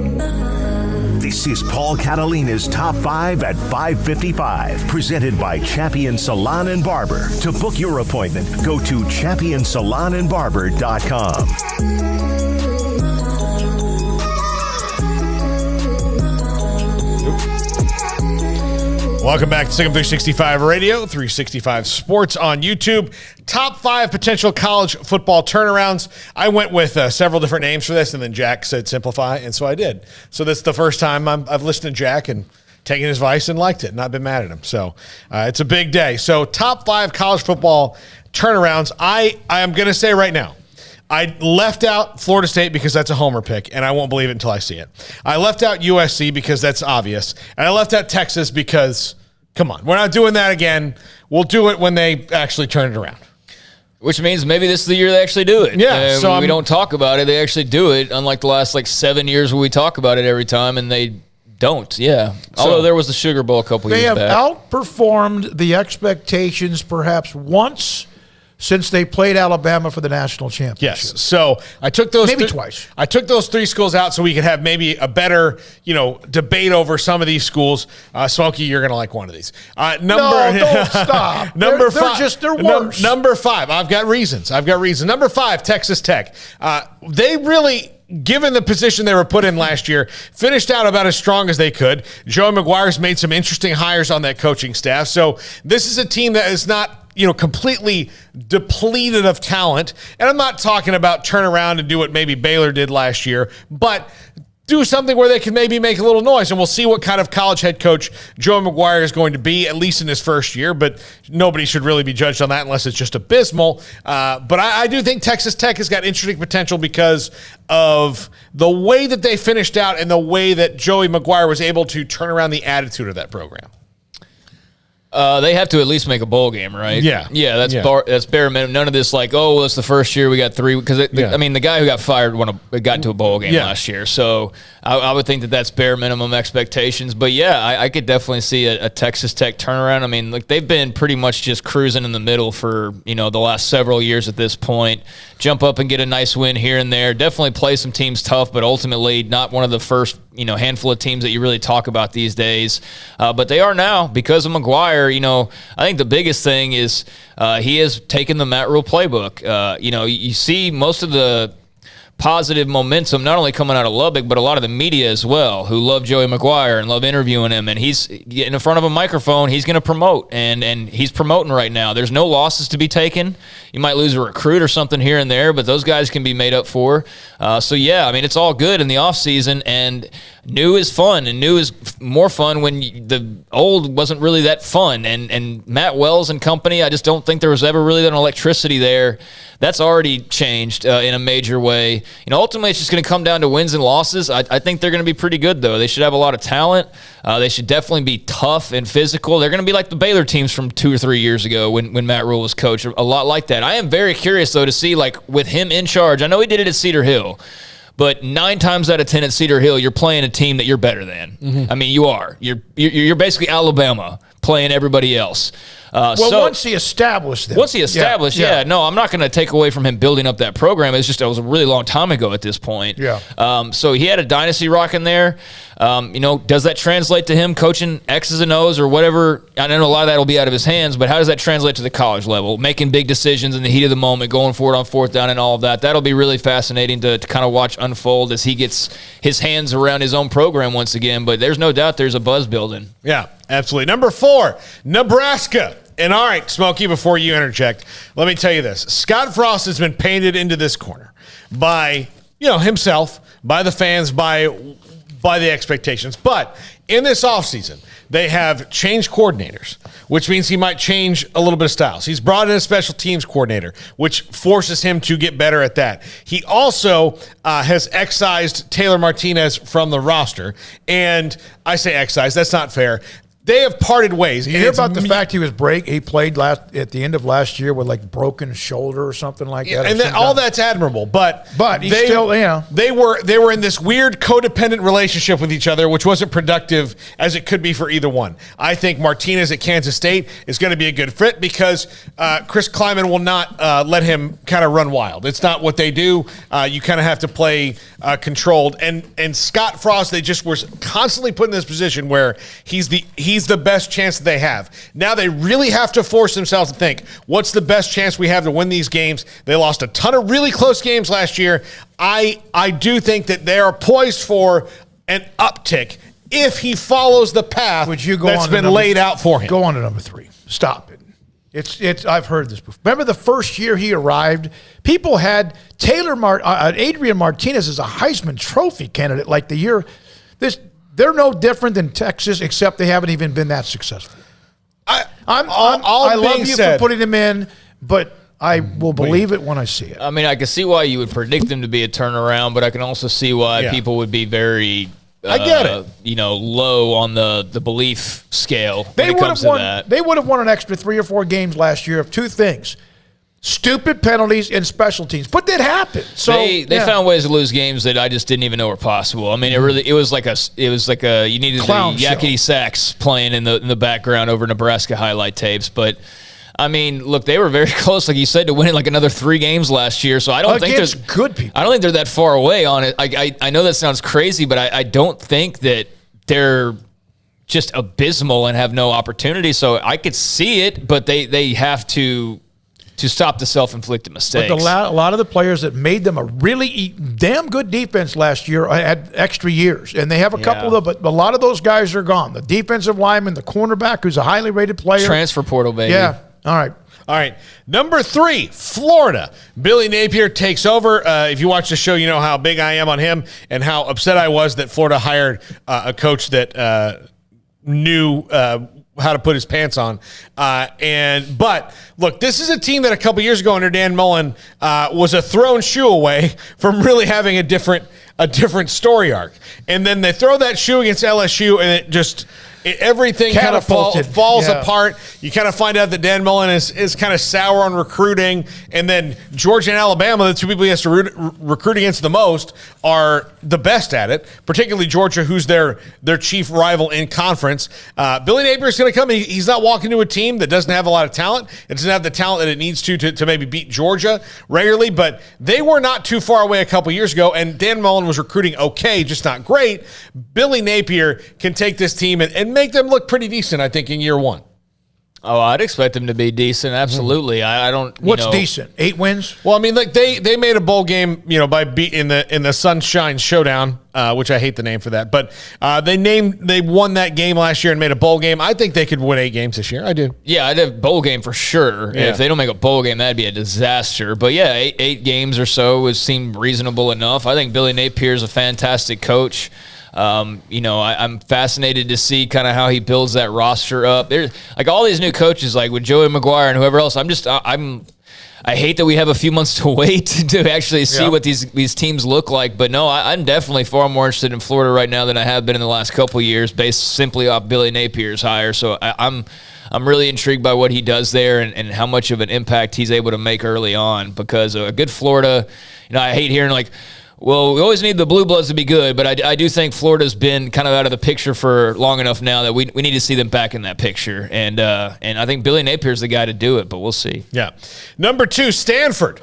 Everybody thinks very highly of David Shaw, and Stanford's going to have their peaks and valleys because of their academic standard. But they return a veteran quarterback in Tanner McKee, who was out 2 years because he was on a Mormon mission. And again, he's a mature guy.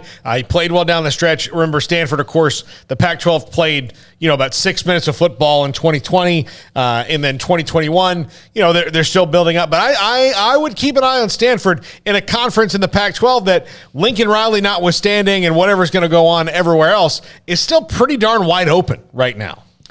I mean, they better hope this is true because, man, last year was not great. That was not good at all. I remember when K-State beat them early on. It was like, oh, that's a big win. Yep. And then you realize, like, oh, wait, that actually wasn't that big of a win at all. I mean, they didn't even come close to sniffing a bowl game last year.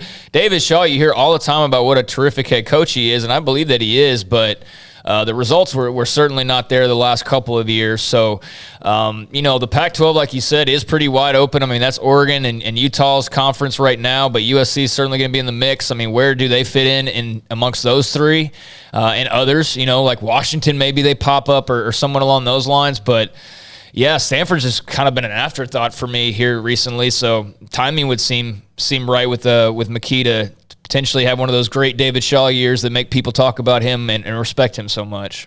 Yeah. And number 1, wrong email. Virginia. Tony Elliott's offensive. What was the other email? It was just the one you sent me about the Big 12 because Okay. you can't print here. But number one, Virginia. Brennan Armstrong returns at quarterback. And this is a conference that, again, outside of Clemson, and look, I did a top 5 where I do have my thoughts about Clemson and how they need to watch about being maybe too internalized Clemson and not growing outside of it. They had a misstep last year, but they're still really good on defense. Their offense wasn't good, and that offensive coordinator, who had a lot of good offenses the last few years, is now at Virginia. I like the Tony Elliott hire at Virginia. I think it's great, and I think that Brennan Armstrong there is going to do a great job.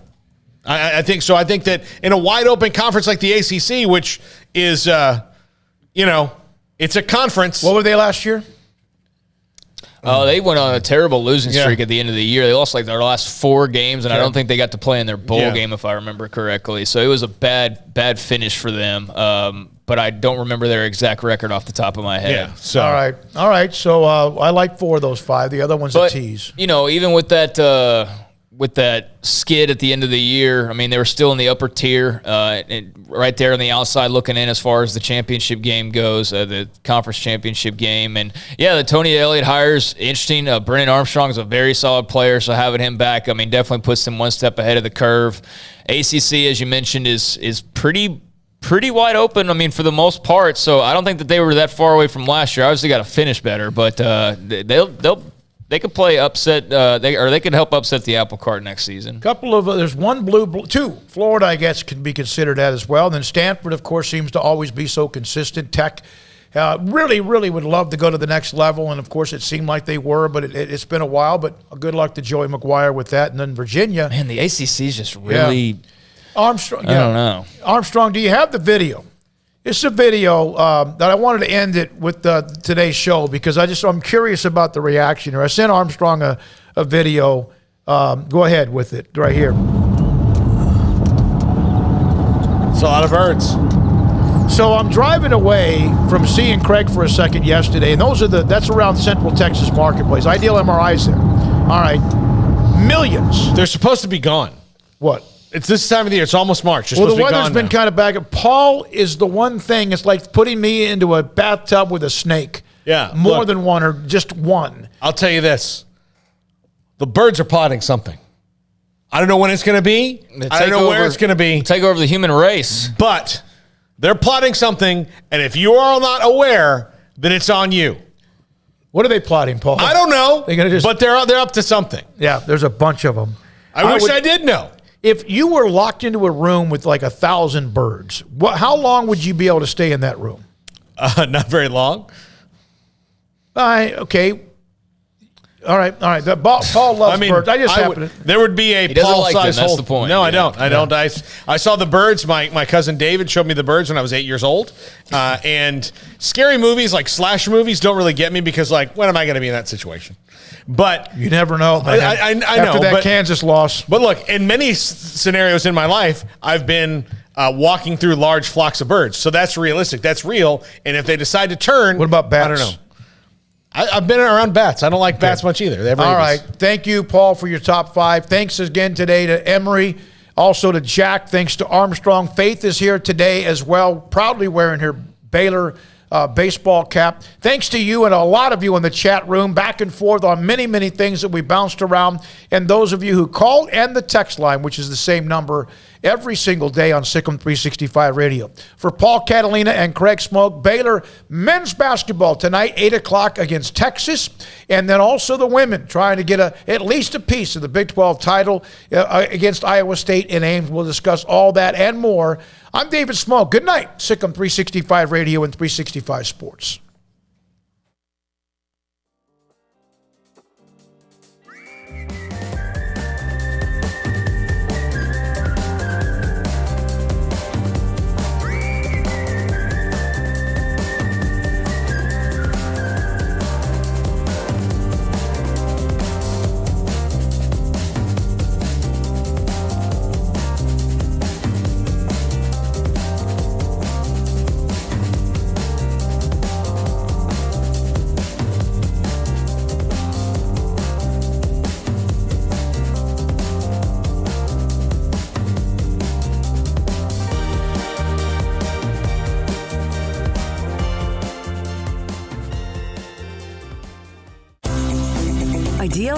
MRI is a small family business right here in Central Texas. We're open to support you while lowering the cost of healthcare bills.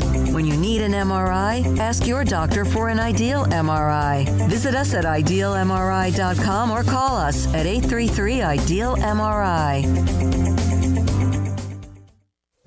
Stepping into the boots of a U.S. Army officer can add confidence and leadership skills to your son or daughter's career path. See all the things they can achieve in our boots at GoArmy.com. U.S. Army Waco Recruiting Company, 254-598-8131 or 254-776-1543. After my first car accident, I feared the biggest damage would be to my wallet. I expected a mountain of bills and a long, drawn-out process. But my Texas Farm Bureau insurance agent was there when I needed her and helped me get back on my feet and in my car in no time. Instead of a hassle, I got reassurance and a quick recovery. Stop by and see our agents at one of our 3 McLennan County locations. Coverage and discounts are subject to qualifications and policy terms and may vary by situation.